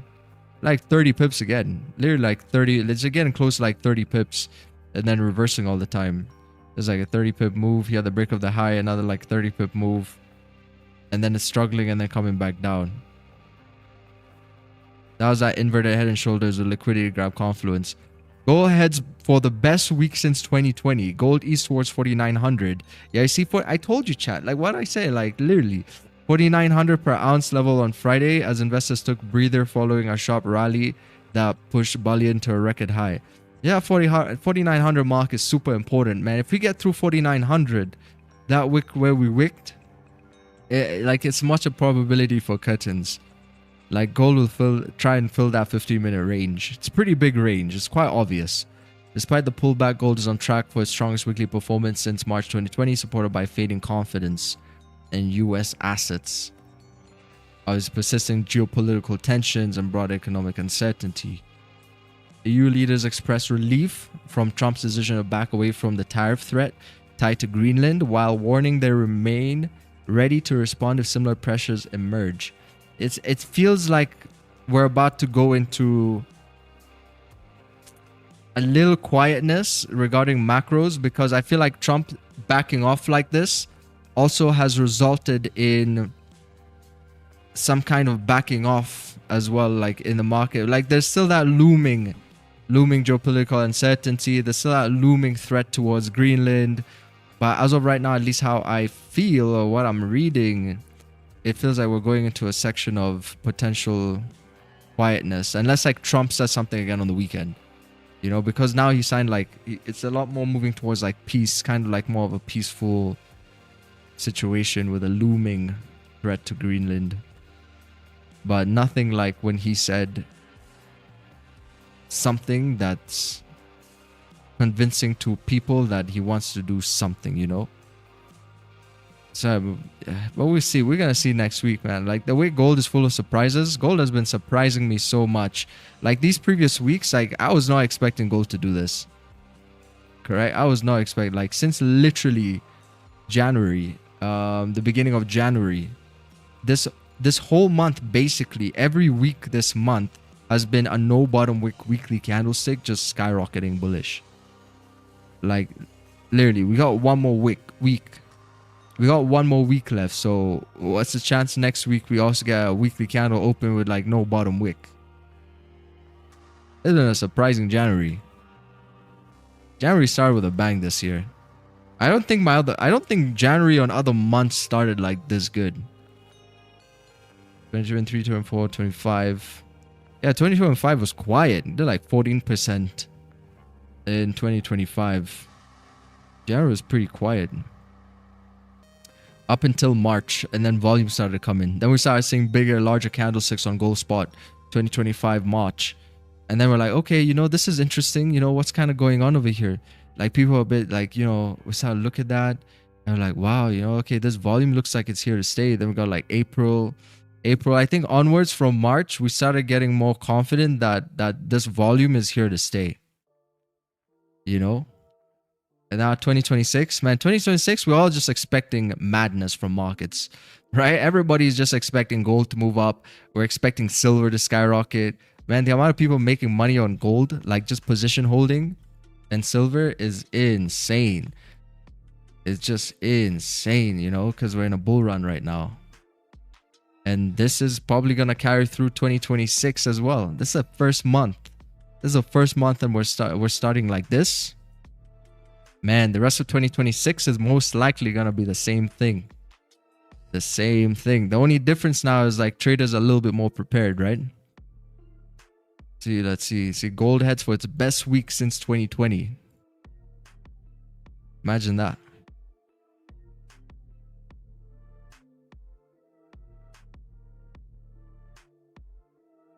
Lock in, lock in, lock in. This is the year, man. This is the year that I think a lot of people are going to find some kind of a success in the market. Some kind of a success. You're still doing like funded programs in these conditions, provided you have the correct foundation and you know how to approach the market, that mental perspective of following up with the macros, you're going to have a higher probability of payouts, even when butchering entries, because of the directional bias.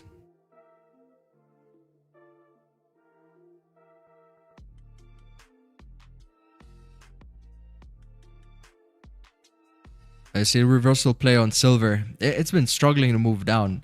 Came down kind of whiplashing below support here by 98. Because I want to pull up.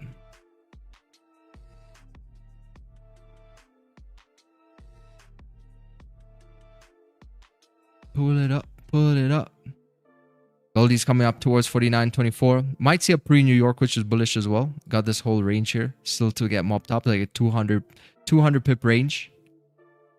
About 49, yeah, 49.24 over there. That could be the pre-New York range, actually. If it's still flirting below, like... still flirting with 49 and... If it's still flirting between, like, 4,900, because this is now the range. Here, from 4,900 up towards that resistance point.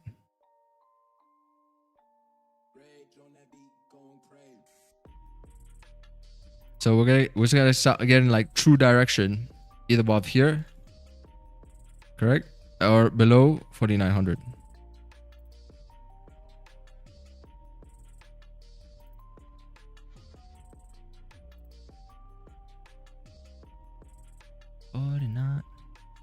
Yeah, there's silver starting to reverse on it. Probably gonna go back into that gulag there, that range.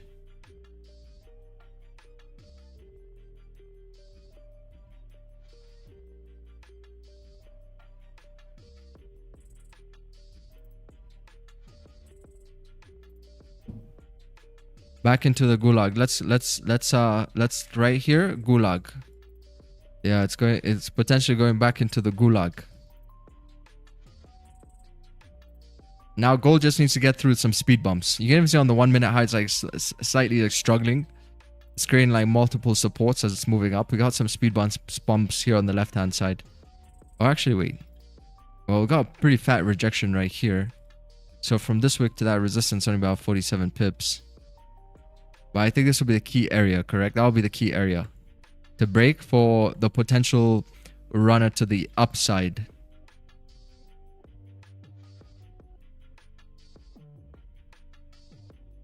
It's similar to this idea. Remember on stream we had this idea that we marked out these ranges here from this resistance point to that high. But then the entry came in earlier. The entry came in here like 48.63. We got stuck in.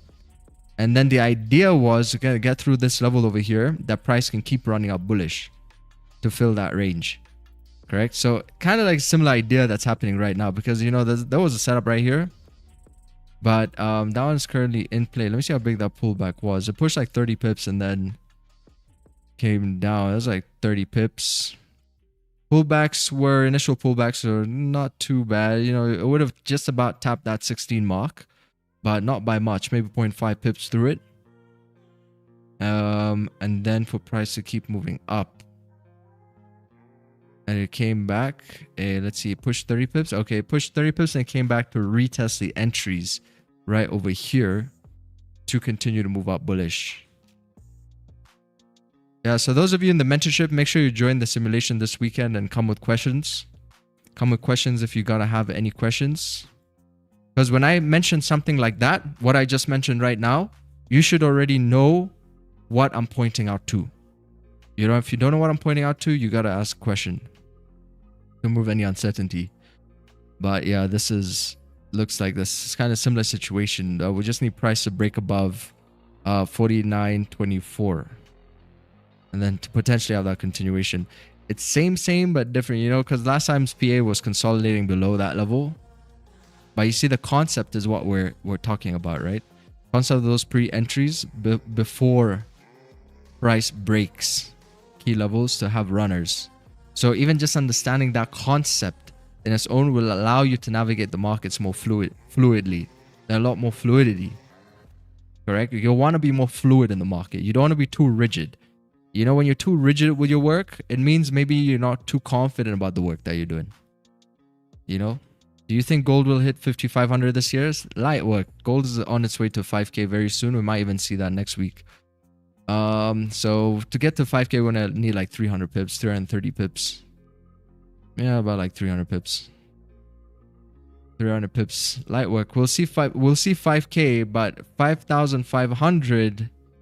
5,500. Yeah, that was our analysis for the year. We're looking at around 4,600 for the year. Because if you look at the quarterly pushes, if last year was the greatest bull run on gold since, I might be getting this date wrong. I think it's 1979, right? I might be getting it wrong, but I think 1979. If we even take that range from here to here, correct? That was a really amazing bull run. So if we have a similar year like that, we could even see upwards of like 6,400. What's the probability we have another crazy bull run like that? So, you know, a conservative mark, I would say like 56, maybe 5,800. 56, 5,800, shy of 6,000 troy ounce. So it's 56, 800, yeah. That will be the mark for the year. But you know, once we crack 5K, that's gonna be a freaking accomplishment on gold. It's a huge milestone. Think about that. The first time gold is like $5,000 a troy ounce. Again, like really expensive as the weeks go by. Imagine the price of gold is getting so expensive as the week goes up. Like, it's insane. You gotta buy gold. Want to buy a wedding ring or whatever it is that you want to buy. You know, in India, they have a lot of like festive seasons and they buy a lot of gold in India. So, man, now imagine how much more money that they have to spend for those festive seasons, for those marriages, right? For those events. How much more money. And you know, the thing is, like Indian culture, it's like it's rooted in their culture. So even people living in poverty, they will find ways to conjure up the money to buy gold and wedding rings, all this for family members to get married. So, you know, it also puts quite a big strain there on the less fortunate, you know, because price of gold is just continuously rising, just getting more and more expensive. And now you're caught in these cultural ties of needing to do these things. So, yeah, we're going to be seeing like $5,000 a troy ounce soon. The weird part is we haven't had much news coming out of like, typically we would get like headlines about gold selling in India and what the physical market thinks about the prices, but we haven't seen much of that on latest headlines because of the amount of craziness that's happening with Trump right now, that this has just taken over everything. And that's all that we're talking about. You know? There's a lot of accumulation here. Still trying to come up towards 49.24.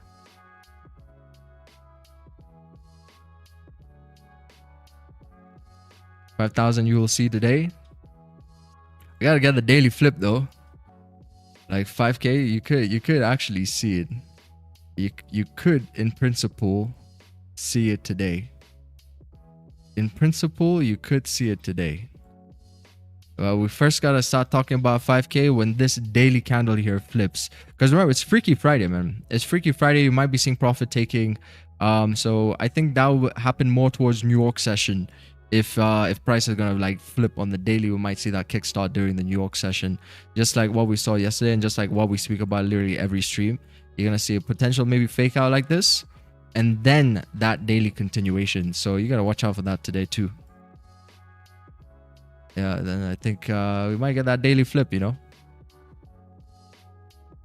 It's not too far off. Daily flip is only around 138 pips away. Just the moment we start breaking 49.24 right over here, we're most likely going to be heading for that daily flip. 49.35. Daily flip, as it's flipping, is going to be filling this range. So this is going to be the most important range up into pre-New York and New York session. You're going to find that many traders are going to be looking for this area. And we're going to be looking to fill this zone. We're going to be looking for buys. This is the zone we want to get filled. 49.24.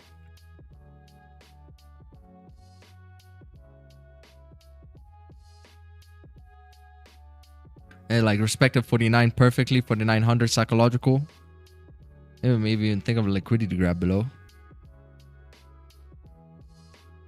30-minute shotgun is in play. Close above resistance, broke the highs. Let's get through some speed bumps here on the LTF. Now, but you say this hourly candle is 5 a.m. Eastern now. We just got a new hourly open. Created a support. By hourly support. Breaking previous hourly highs.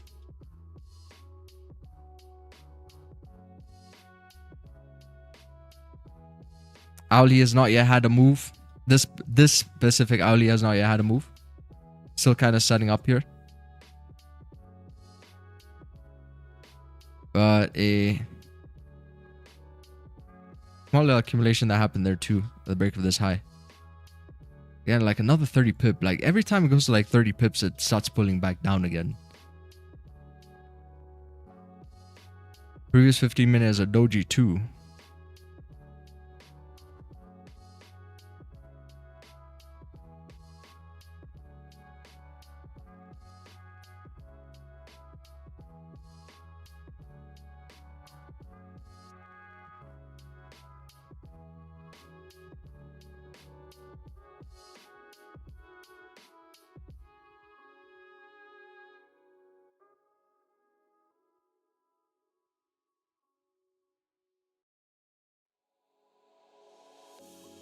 ST4KLT. What kind of name is this?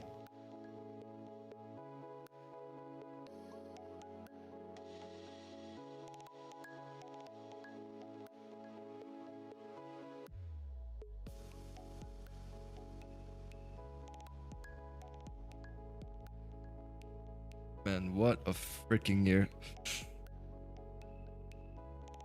And we got GTA as well coming out this year. What more could a trader ask for, right? Got Trump being Trump. GTA coming out at the end of the year. What do you need? 2026, baby. 2025 was not really that. It was an amazing year, but outside of trading, it was really quiet year. Nothing too interesting. Crappy movies. Not enough games. That came out last year too. So all we gotta do is entertain ourselves with the markets here. See like 30 pip, that little 30 pip move.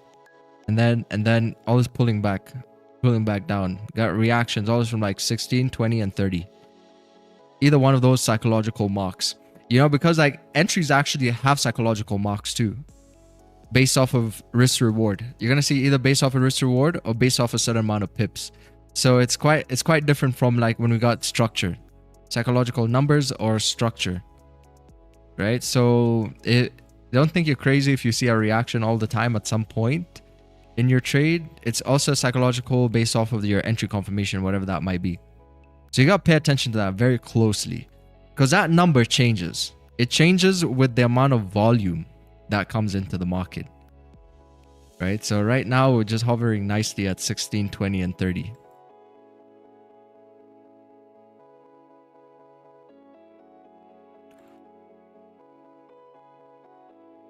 So these are like very intricate, nuanced things that I think whenever you're more mature in the markets and you have more market cycles under your belt, you pick up on those little things.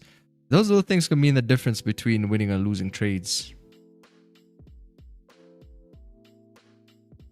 Because you might be saying, okay, maybe you might be used to like 40 pip TPs, right? Then you're seeing like price consistently puts you in profit 30 pips, and then it starts to come down against you. So the sooner you see that and recognize that, the faster you're able to adapt and adjust accordingly. All right, you'll see it. You'll experience it as well. Like you'll see it with risk reward. If you use risk reward, you might capture that with risk reward too. You might realize it moves a certain risk reward before something happens. Like pay attention to that. Start collecting that data. You'll see.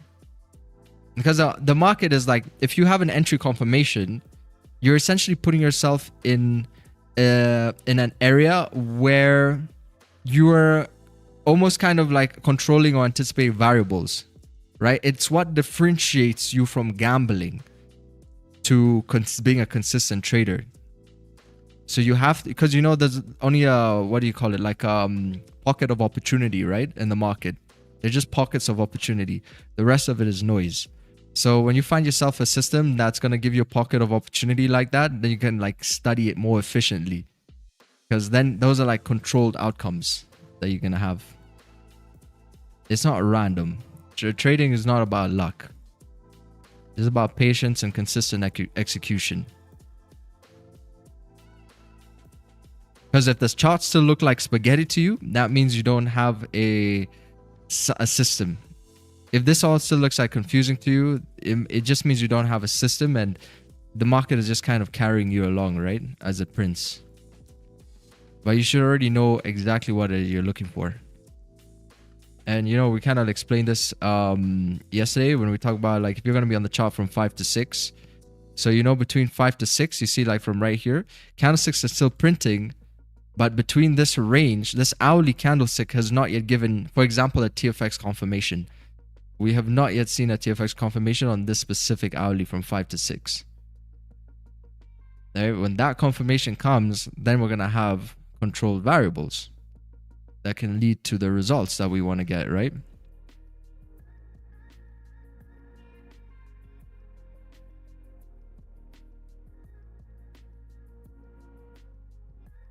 It's like chopping up quite a bit on the 5-minute. And liquidity grab to the lows. But I think once we get through 49.24, yeah, we should be off to the races. It feels like something like 49 to 24 is something I would anticipate more to break during 6 a.m. Eastern. Like a really nice 6 a.m. Eastern move and above towards the New York session open. Let's see, what's this? Silver POV right now.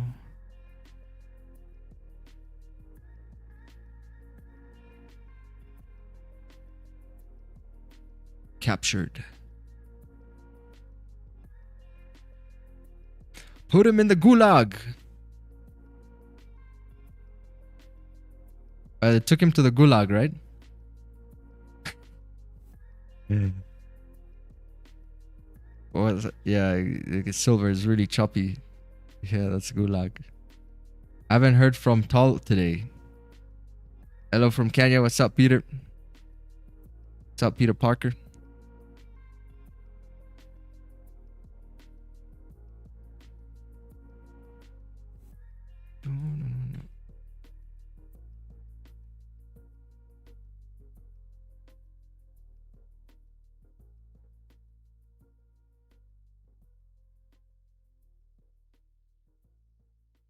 Oh, cough. 300 pips sell down for the day.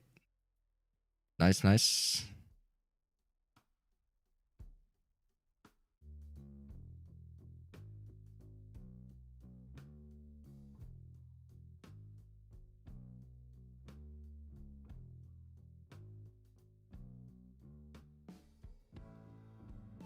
You watched a whole episode of Westworld and you didn't know what's going on?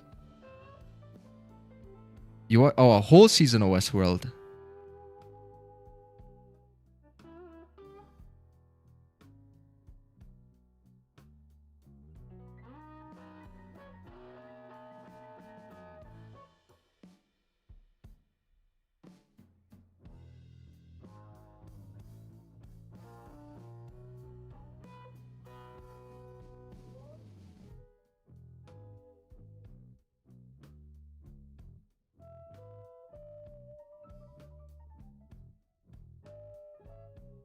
Next possible entry buy on gold is at 49.24.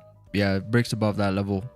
That's gonna be the next potential for gold. You know, right now it's flirting with 49.24, right below it. But like once you start getting above it, we might see that daily flip here. Like as we head towards New York session by 49.35, it's well within striking distance. Once you get above that resistance, it's gonna be like 94 pips. Then the daily is gonna flip. Daily's gonna flip, and man, if the daily flips, if we get like a real freaky Friday, we could see 5K, but damn, I don't know, like 5K towards the end of the week over here, that'll be wild. That'll be really, really crazy. But it's very possible. The average true range on gold's daily candles are like 1,200 pips. You know, like if you look at yesterday from wick to wick, for example, that's like 1,690. Previous daily candle was about 1,359. Day before that was about 1,000. So far, we've only done about 680. So if this thing like reflips well within striking distance, it'll be just about 1,000. And that's gonna be this is gonna be one of the inceptions right here, 49.24. Because see, we had that really big move, right? We got that really big sell-off. And then now that'll be just like the correction of PA. Break above the zone over here.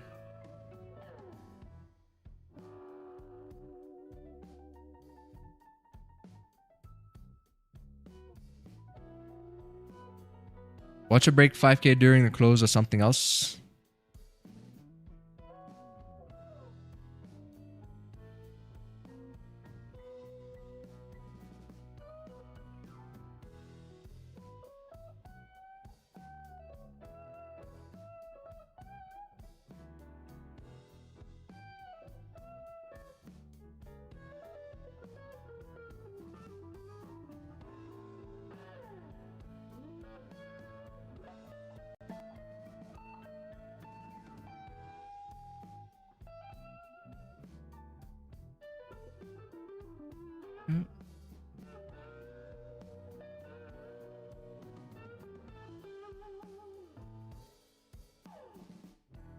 Oh, the news coming out of Japan. Bank of Japan Governor Uda. Japan's economy is recovering moderately.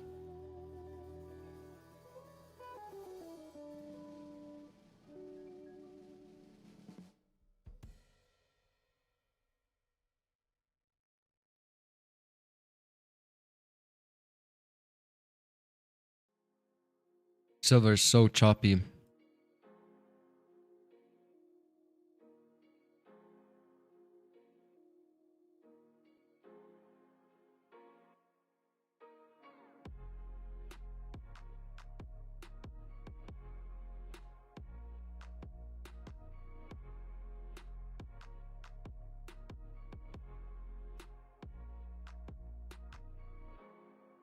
Man, look at these headlines. Gold heads for best week since 2020. Gold hits fresh record nearing $5,000. Gold looks increasingly like a hedge against Trump's unpredictability. The amount of exuberance in the market. See what silver's headlines look like. Oh, talking about gold here too. Gold hits fresh record nearing 5,000. Asia stocks, even on silver. Asia stocks rise after Bank of Japan keeps rates on hold. Silver hits fresh all-time high. Buy now, while stocks last. 49.24. Buy now while stocks last. Get a discount. Get a 50% discount. Limited time offer.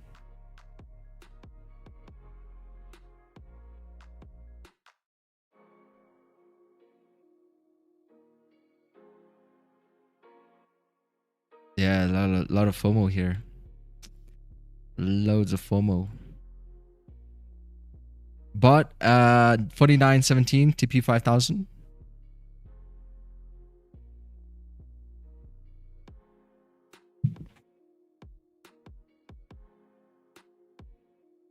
Yeah, I mean, like, have we even been taking how have we been taking buys? I haven't paid attention. All right, so we got a buy streak here. We took about 6 trades back to back buys. Yeah, one of those trades I got a big whip right here. Consolidation break, 2.28% loss, but these are pretty nice buys.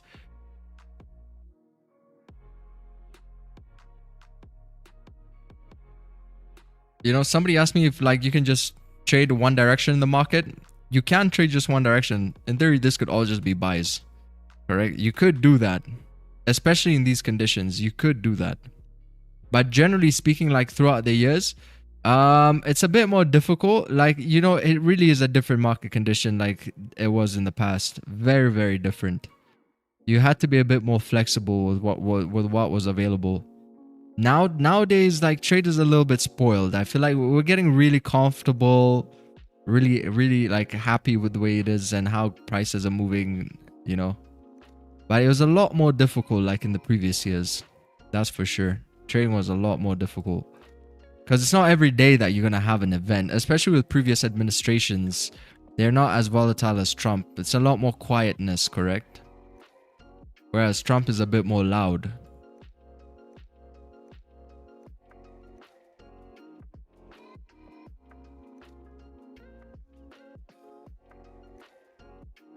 $49.24. Can we get above? How high can you go? How high can you go?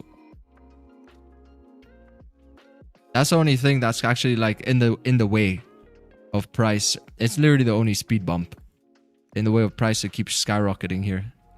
It's like pretty big range, 200 pips. Like, you know, the idea is not like it doesn't necessarily have to clean it all at once, right? And it's finally approaching level. It doesn't have to clean it all at once. Even if it like breaks above and then still like sets up plays here, that's perfect because we know that this whole zone is going to be a magnet potentially from this time onwards towards New York session open. We know that price is heading most likely towards 49, 46 there. It's starting to break. Oh, like 40 seconds. Candlestick's about to close. Nikki gave 4% profit. I closed. Oh, nice. Yeah, I was thinking that the other day when everything settles down and gold ranges for weeks again in the future. Yeah, people forget like how we were stuck in this range before the rate cuts came. The first rate cuts from Jerome Powell.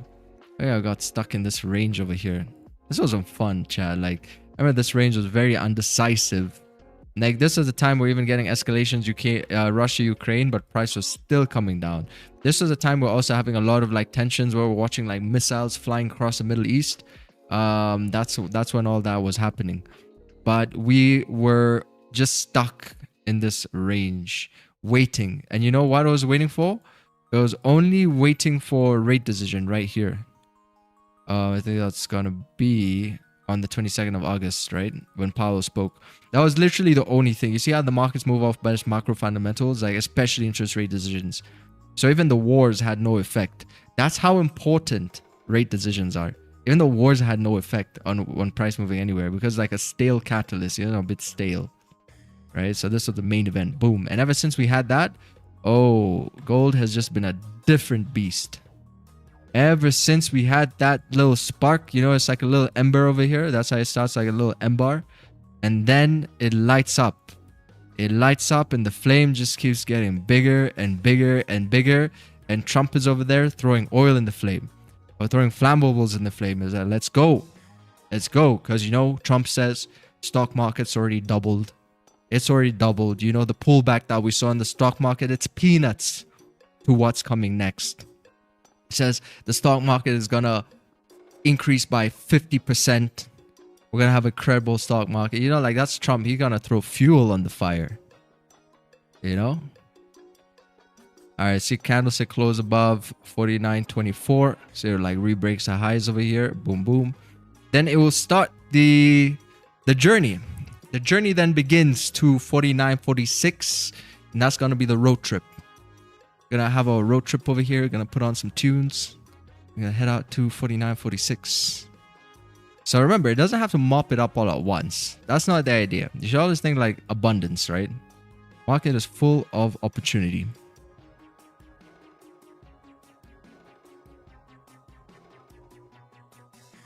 See if it can carry over.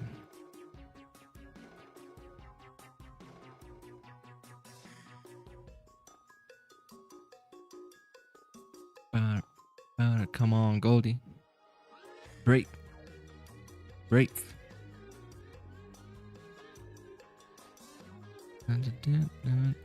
It's like this point right here, you know, like we got 4900 because we got 4900 psychological mark, but on the 15 we could see that this thing could really tumble and fill up the range.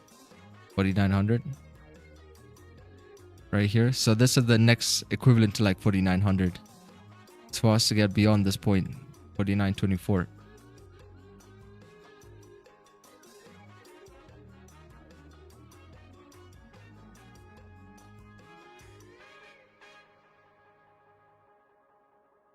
Is there anything fundamentally wrong with using 30-minute as a HDF analysis and 1-minute entry? No, I think you can use this confluence. Like the 30-minute we spoke like was already in some kind of a play here. This was a shotgun because on the 30-minute, there's no more structure. It's only the 5-minute has like a resistance there, right? So you have like this thing that was in play, this little shotgun move that was currently in play. I think you use the higher time frames like the 30-minute as just like a confluence, right? Just a confluence because the 1-minute is kind of an impulsive entry. And with an impulsive entry, you want to have like a good experience of markets on the 1-minute, you know? The higher time frames will give you some kind of an idea of where price is heading. You can see we're using clean ranges as well. You got a shotgun play on the 30, which is a nice confluence. But a 1-minute is more like a refined approach. It's the same way like I used to make this mistake a lot was I used to start my analysis from the quarterly time frame because you know like this is what we all learned, like higher to lower time frame analysis. So every day I would for some reason go to the quarterly and then straight back down. But it doesn't make sense for you to do analysis on a daily time frame and then you're taking a trade on a 5-minute. You know, at that point it's like out of touch. It's out of sync. So I think it's quite important to realize the time frames which work the best together. And I think a 30 and a 1-minute distance is quite large. So I would say more like a 1 and a 5. A 1 and a 5 can work a lot better. Like for me personally, I like to see that shotgun with the accumulation. That's a 1 and a 5. And when I get those two confirmations, magic happens. You know, so I think that's what I would advise for you. The rest of it is just market context. That HDFs just help with market context a bit more.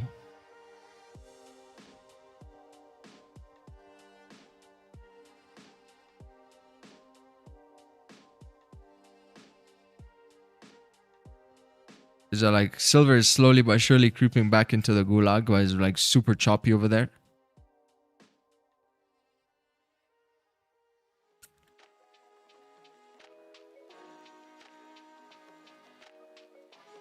I went long on the 1 hour closed. 1 hour created support there.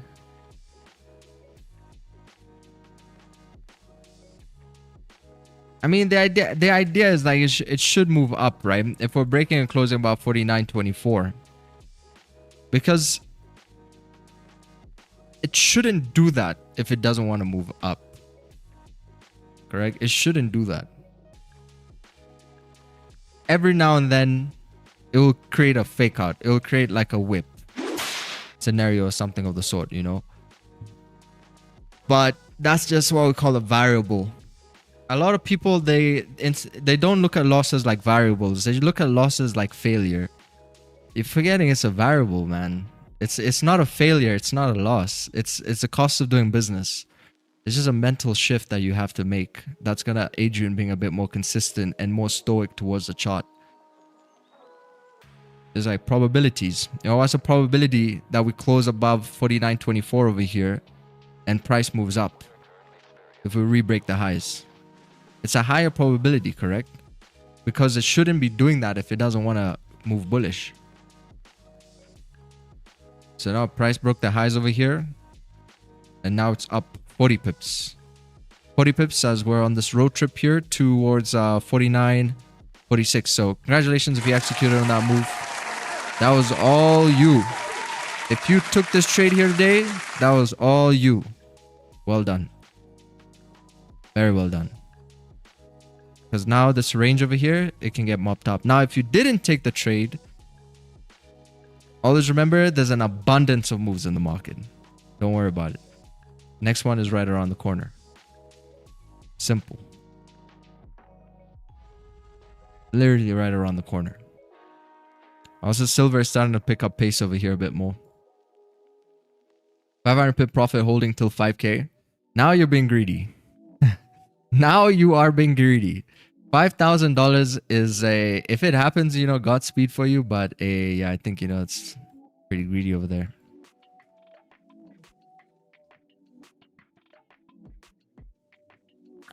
So just a small little shotgun play on this. I don't think there was an accumulation break.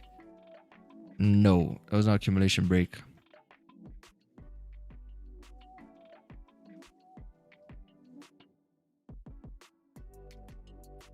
You see, like, also like situation like this, candlestick close below support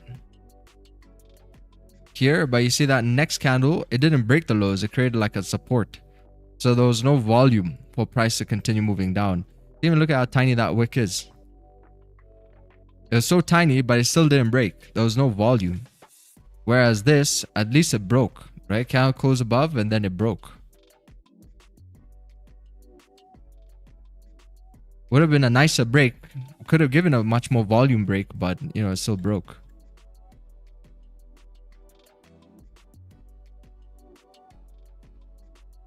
$10K gold in a few years. 10K gold we'll see. Oh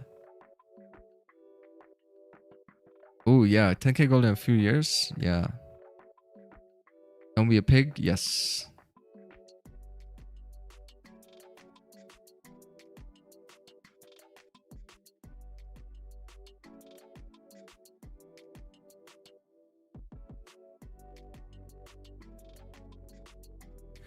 Now, if you miss this trade, you just have to wait because there's a little bit more range here to fill. It's about like 142 pips.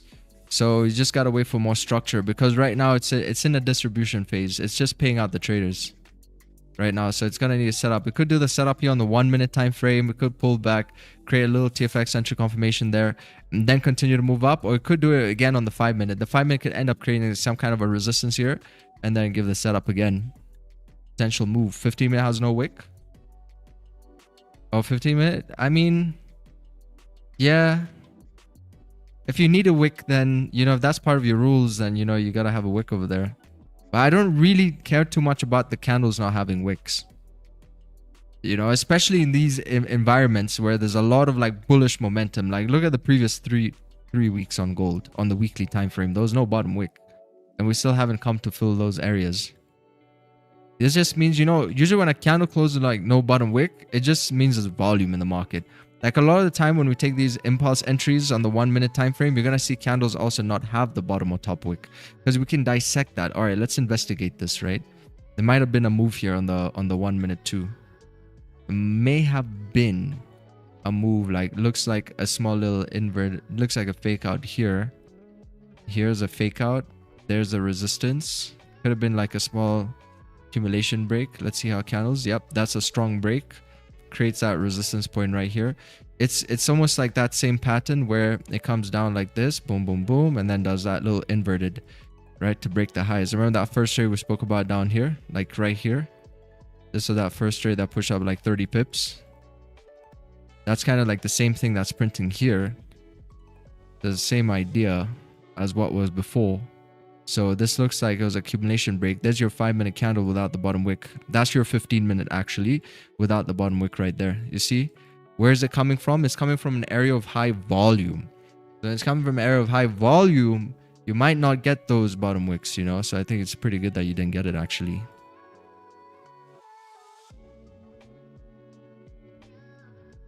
Yeah, now this got to set up here. It's got to create like some kind of a structure again and then see if it can continue to support the idea for price to keep moving up. See, this moved up about like 50, 60 pips. 60 pips. So it needs to create a support to support the idea that price can continue to move up bullish. And preferably like break some key wicks.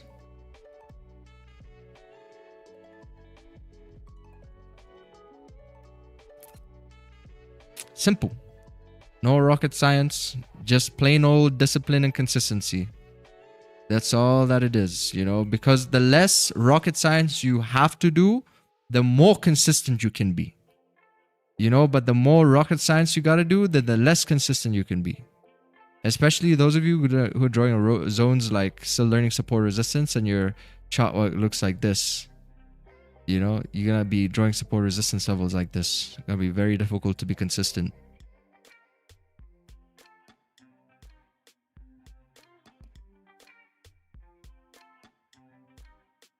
Very difficult to be consistent. Because that's all you need to be to get results in life, is be consistent. You don't even have to be the best at what you do. You know, that's the beautiful part about the universe. You don't even have to be the best. You just have to be more consistent. You know, you have to be pointing towards a good direction and be consistent with that direction. You know what I mean? So like when you're setting sail into this journey that is forex trading or trading in general, so think of yourself like a ship, right? So you got a ship right over here. You got a ship and you're trying to get to a destination, right? So you got to set that destination, that compass. You got to pick the right destination, right? Because if you go like too far off, you know, you kind of waste a lot of time, right? You're going to end up doing something like this. You got to pick your destination and you got to be content with that destination. You got to take breaks. You got to take a pause here. Look at the map. See, are we on the right track? Are we still following good rules? Do we still have good habits? You know, have the winds changed? Do we need to change something? Have the tides changed? The water moving a different direction now? What we got to do? Then you got to adjust accordingly. Right? Then you got to adjust, and then slowly but surely, every single point that you make, every milestone, every week, every day, you got to review the plan. You got to look at that plan. Are we moving in the right direction? You got to play the devil's advocate and say, maybe there was a decision that I made back here that I can leave that decision now because I see I might have been wrong, right? And I say, okay, awesome. So I've noticed that by playing the devil's advocate. So now I can keep moving in the right direction, right? Because that's the thing about learning anything in the beginning. You will have to play the devil's advocate. You'll always have to audit yourself, audit your thinking, check yourself before you wreck yourself. So you keep moving in the right direction. Because you don't want to just keep going like, oh, you know, this is the way ICT said this. So all my Instagram influencers are saying this. And then you just get blown, right? You just kind of get blown in that direction. That's what happens to a lot of people. They get blown in that direction before they realize like that's not really the way it's supposed to be. So you got to always check yourself before you wreck yourself. And I think then you're going to have an awesome time. Then you're going to be awesome. Don't be arrogant. That's the number one thing that kills a lot of people is arrogance. Don't be arrogant.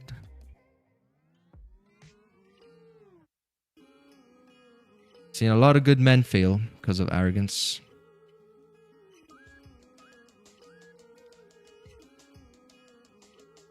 But yeah, now we've created a resistance here by 49.29. 49.29. So now we got to get through this resistance for price to keep moving up. 144 pips.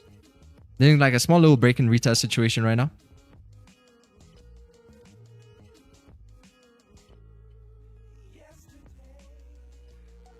We were on our way.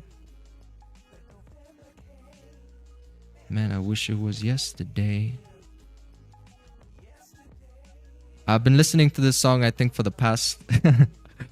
how many years? Dude, I've been listening to this song since 2020... no. Yeah, 2020? Mid-2020. Mid-2020. I've been listening to this song. And it always reminds me just how fast time goes. Still holding 49.15. Mid-2020. This is a jam right here.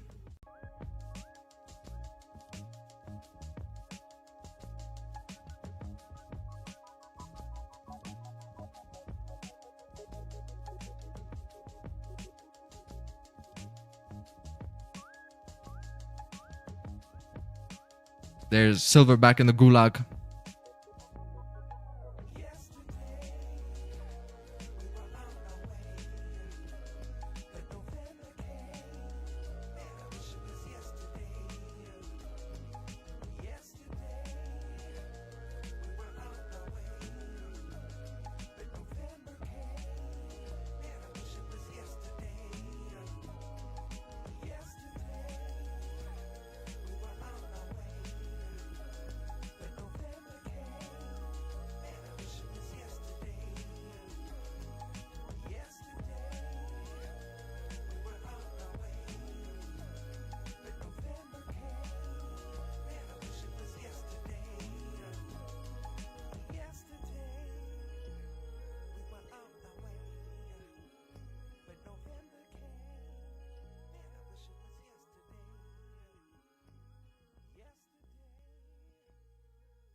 WW track.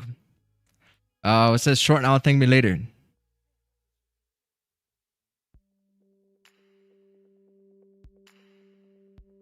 I gotta see price break above here. Why would you short when price is still moving up?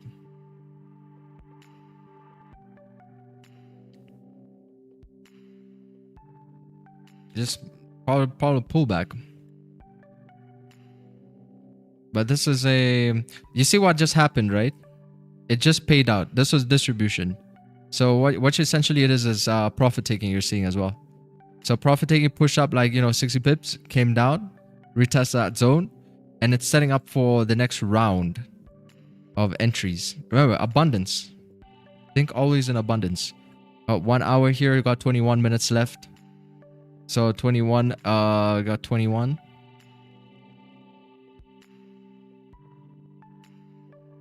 What's 10 plus 9, chat? What's 10 plus 9? 21. If gold hits 5K before I go to bed, I'm having a cigar on the balcony before I sleep. Oh, that sounds nice. That sounds really nice. Yeah, I wanted to go to a cigar lounge like 2 weeks ago.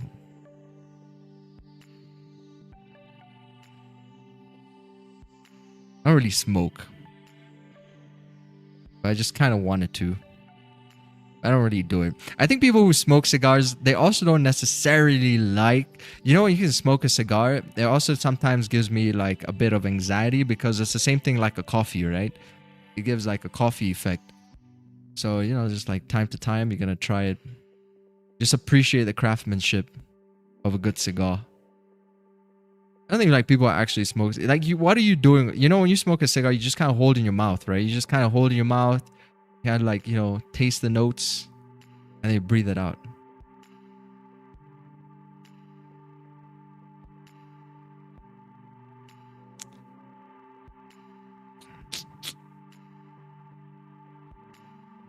Andrew Tate smokes a lot of cigars. The guy got like cancer. He had to go to the freaking doctor and they stuck that thing. When they're testing for they kind of take like a sample from your lung.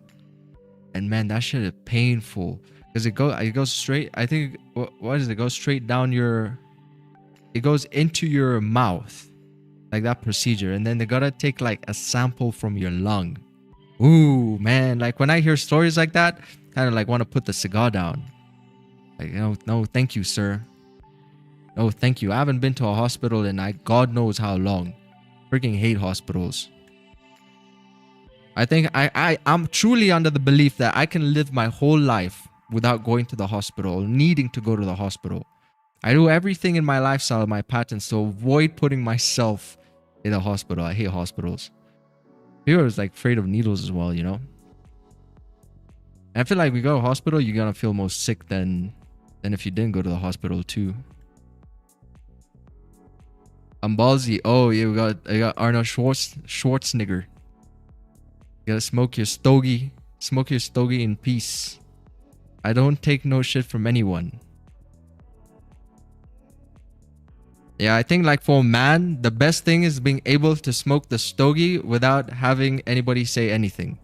You're gonna sit there, you're gonna smoke your stogie in peace. Then nobody can tell you nothing. That's the freedom. That's the freedom that we all crave as men. Being able to do what we want. That free will power, using our free will to the full extent. Want to smoke a stogie right now in your living room? You can smoke a stogie. Can't smoke a stogie, then damn. So sorry for you. You need that man cave. Like when I got my buddies all the time, my buddies, because like most of them are all married and stuff, I'm like, man, you can just come here and chill.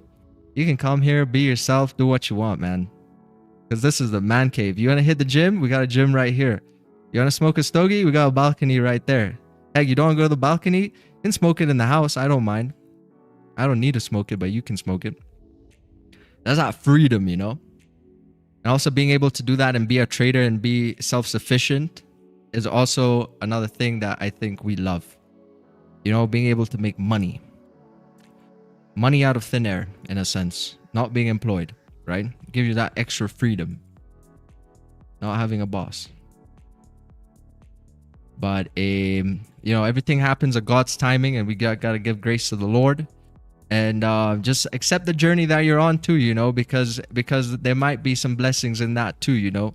You might not get what you want to get, but you're getting what you need to get. You might not see it, but you're gonna see it later. So don't rush the process, whatever it is. Enjoy the small things. Enjoy the journey. Otherwise, you guys are gonna waste a lot of time worrying about things you can't control at the moment. So control what you can, one step at a time, you know. Building good habits one step at a time. Rome wasn't built overnight. But this thing is starting to show a bit of weakness here. If it actually created like a support, we might see that pullback. If it breaks below these lows, that'll be a market fade. But yeah, it's stalling over here. But that stall is nice because if it ends up re-breaking highs, that would show a potential continuation to the upside again. So that's like re-breaking highs by maybe like 49.29. You might start to see that that volume come back in for bullish continuation, because we just broke above resistance, right? So we don't want to see it come back into the gulag. But you know, we got the new hourly candle opening here in about 15 minutes. It gets back into the gulag. That's gonna not be so great, because we want to see this get respected, correct? We want to see price move up. Because it comes back here, this whole zone is kind of like, it doesn't give us much of a direct, like if you're looking for a bomber clot trade, if you're looking for a runner, a really good runner based off confidence or market structure, right? You'd want to see price break above these highs, because this range here is freaking 140 pips.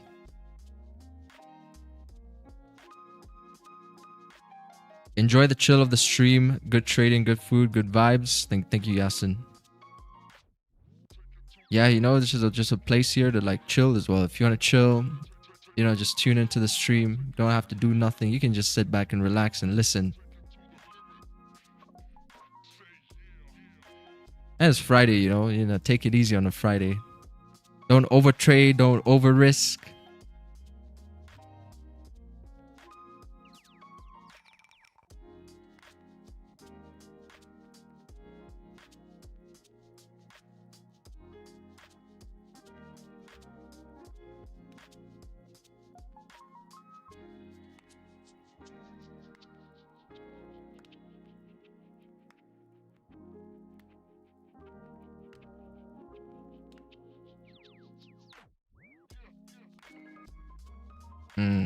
I used to feel, what is this? I used to feel the same way about hospitals until I lived in one for 79 days with my wife. Now I'm fully comfortable with them. Had a man do a prostate check and everything. Is that why you're comfortable with them? Had a finger in your butt there, Woods.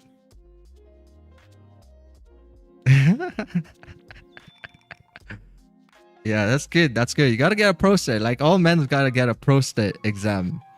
Correct? You all gotta get a prostate exam at some point.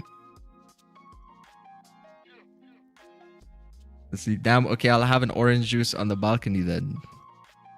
Enjoy the stogie, my friend. But a cigar is not inhaling? Yeah.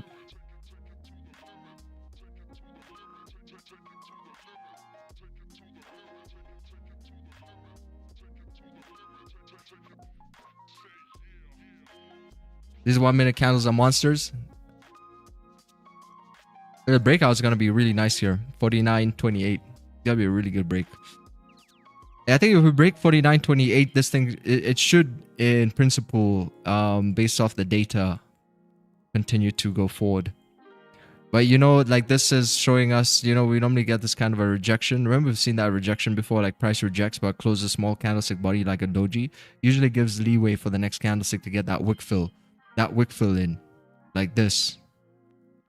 So yeah, I mean, like, would have been nice if that created like a fat rejection and then broke the highs. That would be the entry confirmation right over there, showing that really big rejection. This is like the buyers are trying to push it up above 49.24 over there. They're still trying to rip it up. Don't forget to like, gang. Hey, Dankeschön, Vivi. Tetra for good energy. Appreciate it, man. Dankeschön. Damn, I forgot how to say that. Dankeschön. Yeah, choose.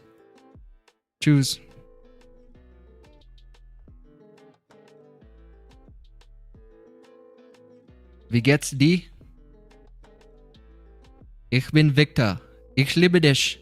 Ich liebe dich, Vivi.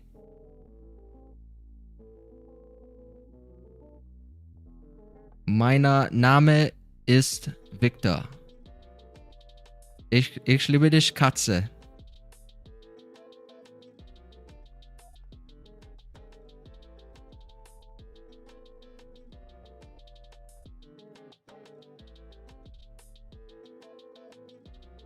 Bist du da?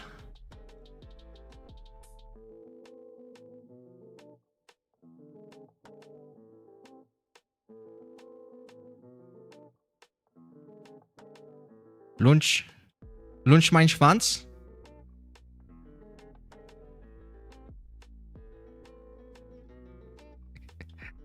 Sorry, now I'm just spamming keywords. That's all that I know. I'm just spamming keywords. Yeah.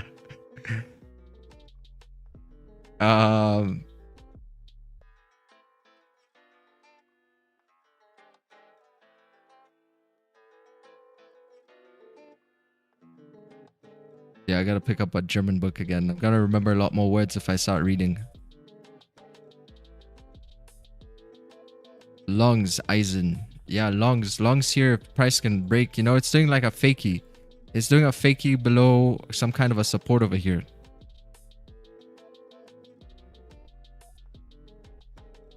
Begets.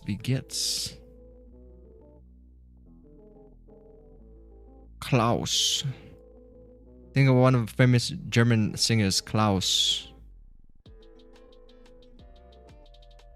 What's his name?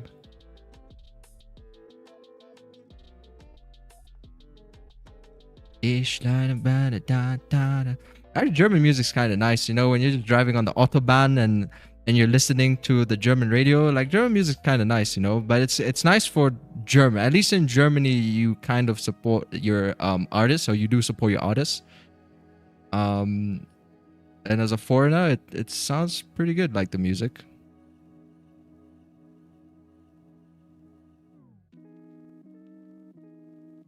But you only listen, I guess, when you're in Germany, right? You know, in the Autobahn, you have to be more fearful of the smaller cars. The smaller cars, maybe the cars even carrying chickens. You're never worried about the luxury cars, because those are smaller cars. They're gonna always be on the fast lane. You know, they're always on the fast lane. These crazy drivers.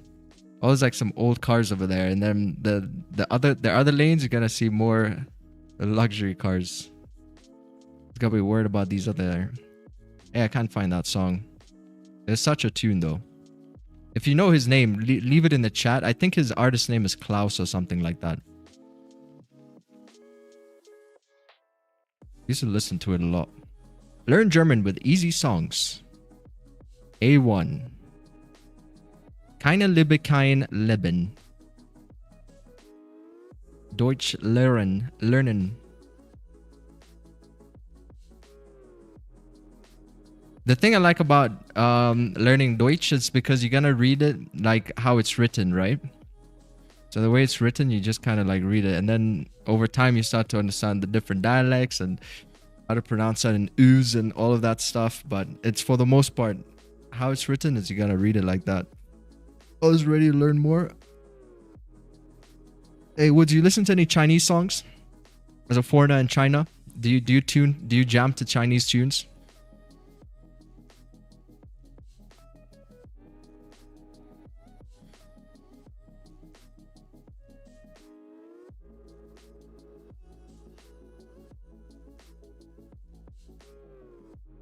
Is there things slowly creeping up over there?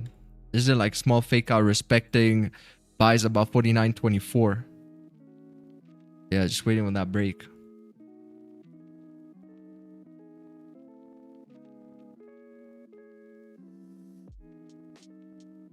If you're ever in a bad mood, just listen to Indian Christmas songs. That'll get you in a good mood.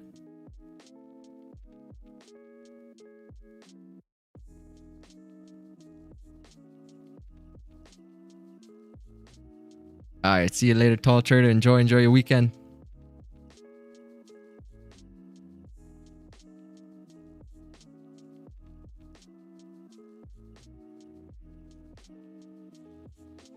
All right, it's reflipping, breaking the highs. Fat rejection on the 15. Starting to slowly but surely creep up there. Oh, nice. So we're going towards 6 a.m. candle there in about 10 minutes as well. Not really. I listen to some that the wife plays, but I don't know the names. And on rare occasions, I feel social. I go to KTV with locals and hear a lot of them.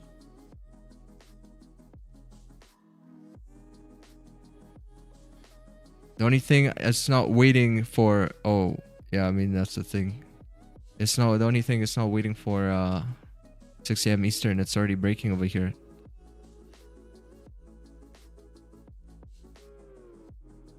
It's already on its way up. And Gulag here has been also like gold. Silver has done the reversal play back into the range. Back into the Gulag too. And I mean, like gold should be on its way up here. It's starting to break. Volume is starting to come in. Again, if you miss this move, don't worry. Next one's around the corner. They're like small little 16 pip. You see right by that 16 pip mark. You see? Yeah, we're going to see it a lot at 16, 20, 16, 20, 30. But anyway, guys, I will see you all next week. So let's continue to smash markets. I appreciate everybody tuning in over here. And take care, take care. In mentorship, we're doing simulation on Sunday. So, you know, you got a perfect area to ask questions if you want to ask questions. But we'll just run a simulation. If you want to show up, you can show up. We're going to run it. We're going to see what this... Yeah, we're just going to break down charts like we usually do. But for back testing. Right? Awesome. So, do I know more or less hours? No, that's the thing, you know, that's the thing. It's gonna be a bit spontaneous, but I'll let you know before we jump on it. Yeah, unfortunately, that's the thing. This timing is a bit more spontaneous, but you know, it's always recorded anyway, so I'm gonna run it anyway, so you can still always watch back it, and you can also ask questions in that Discord mentorship channel, and get ready for the next week up ahead. So I appreciate you guys tuning in, and I will see you all next week. Right? Adios.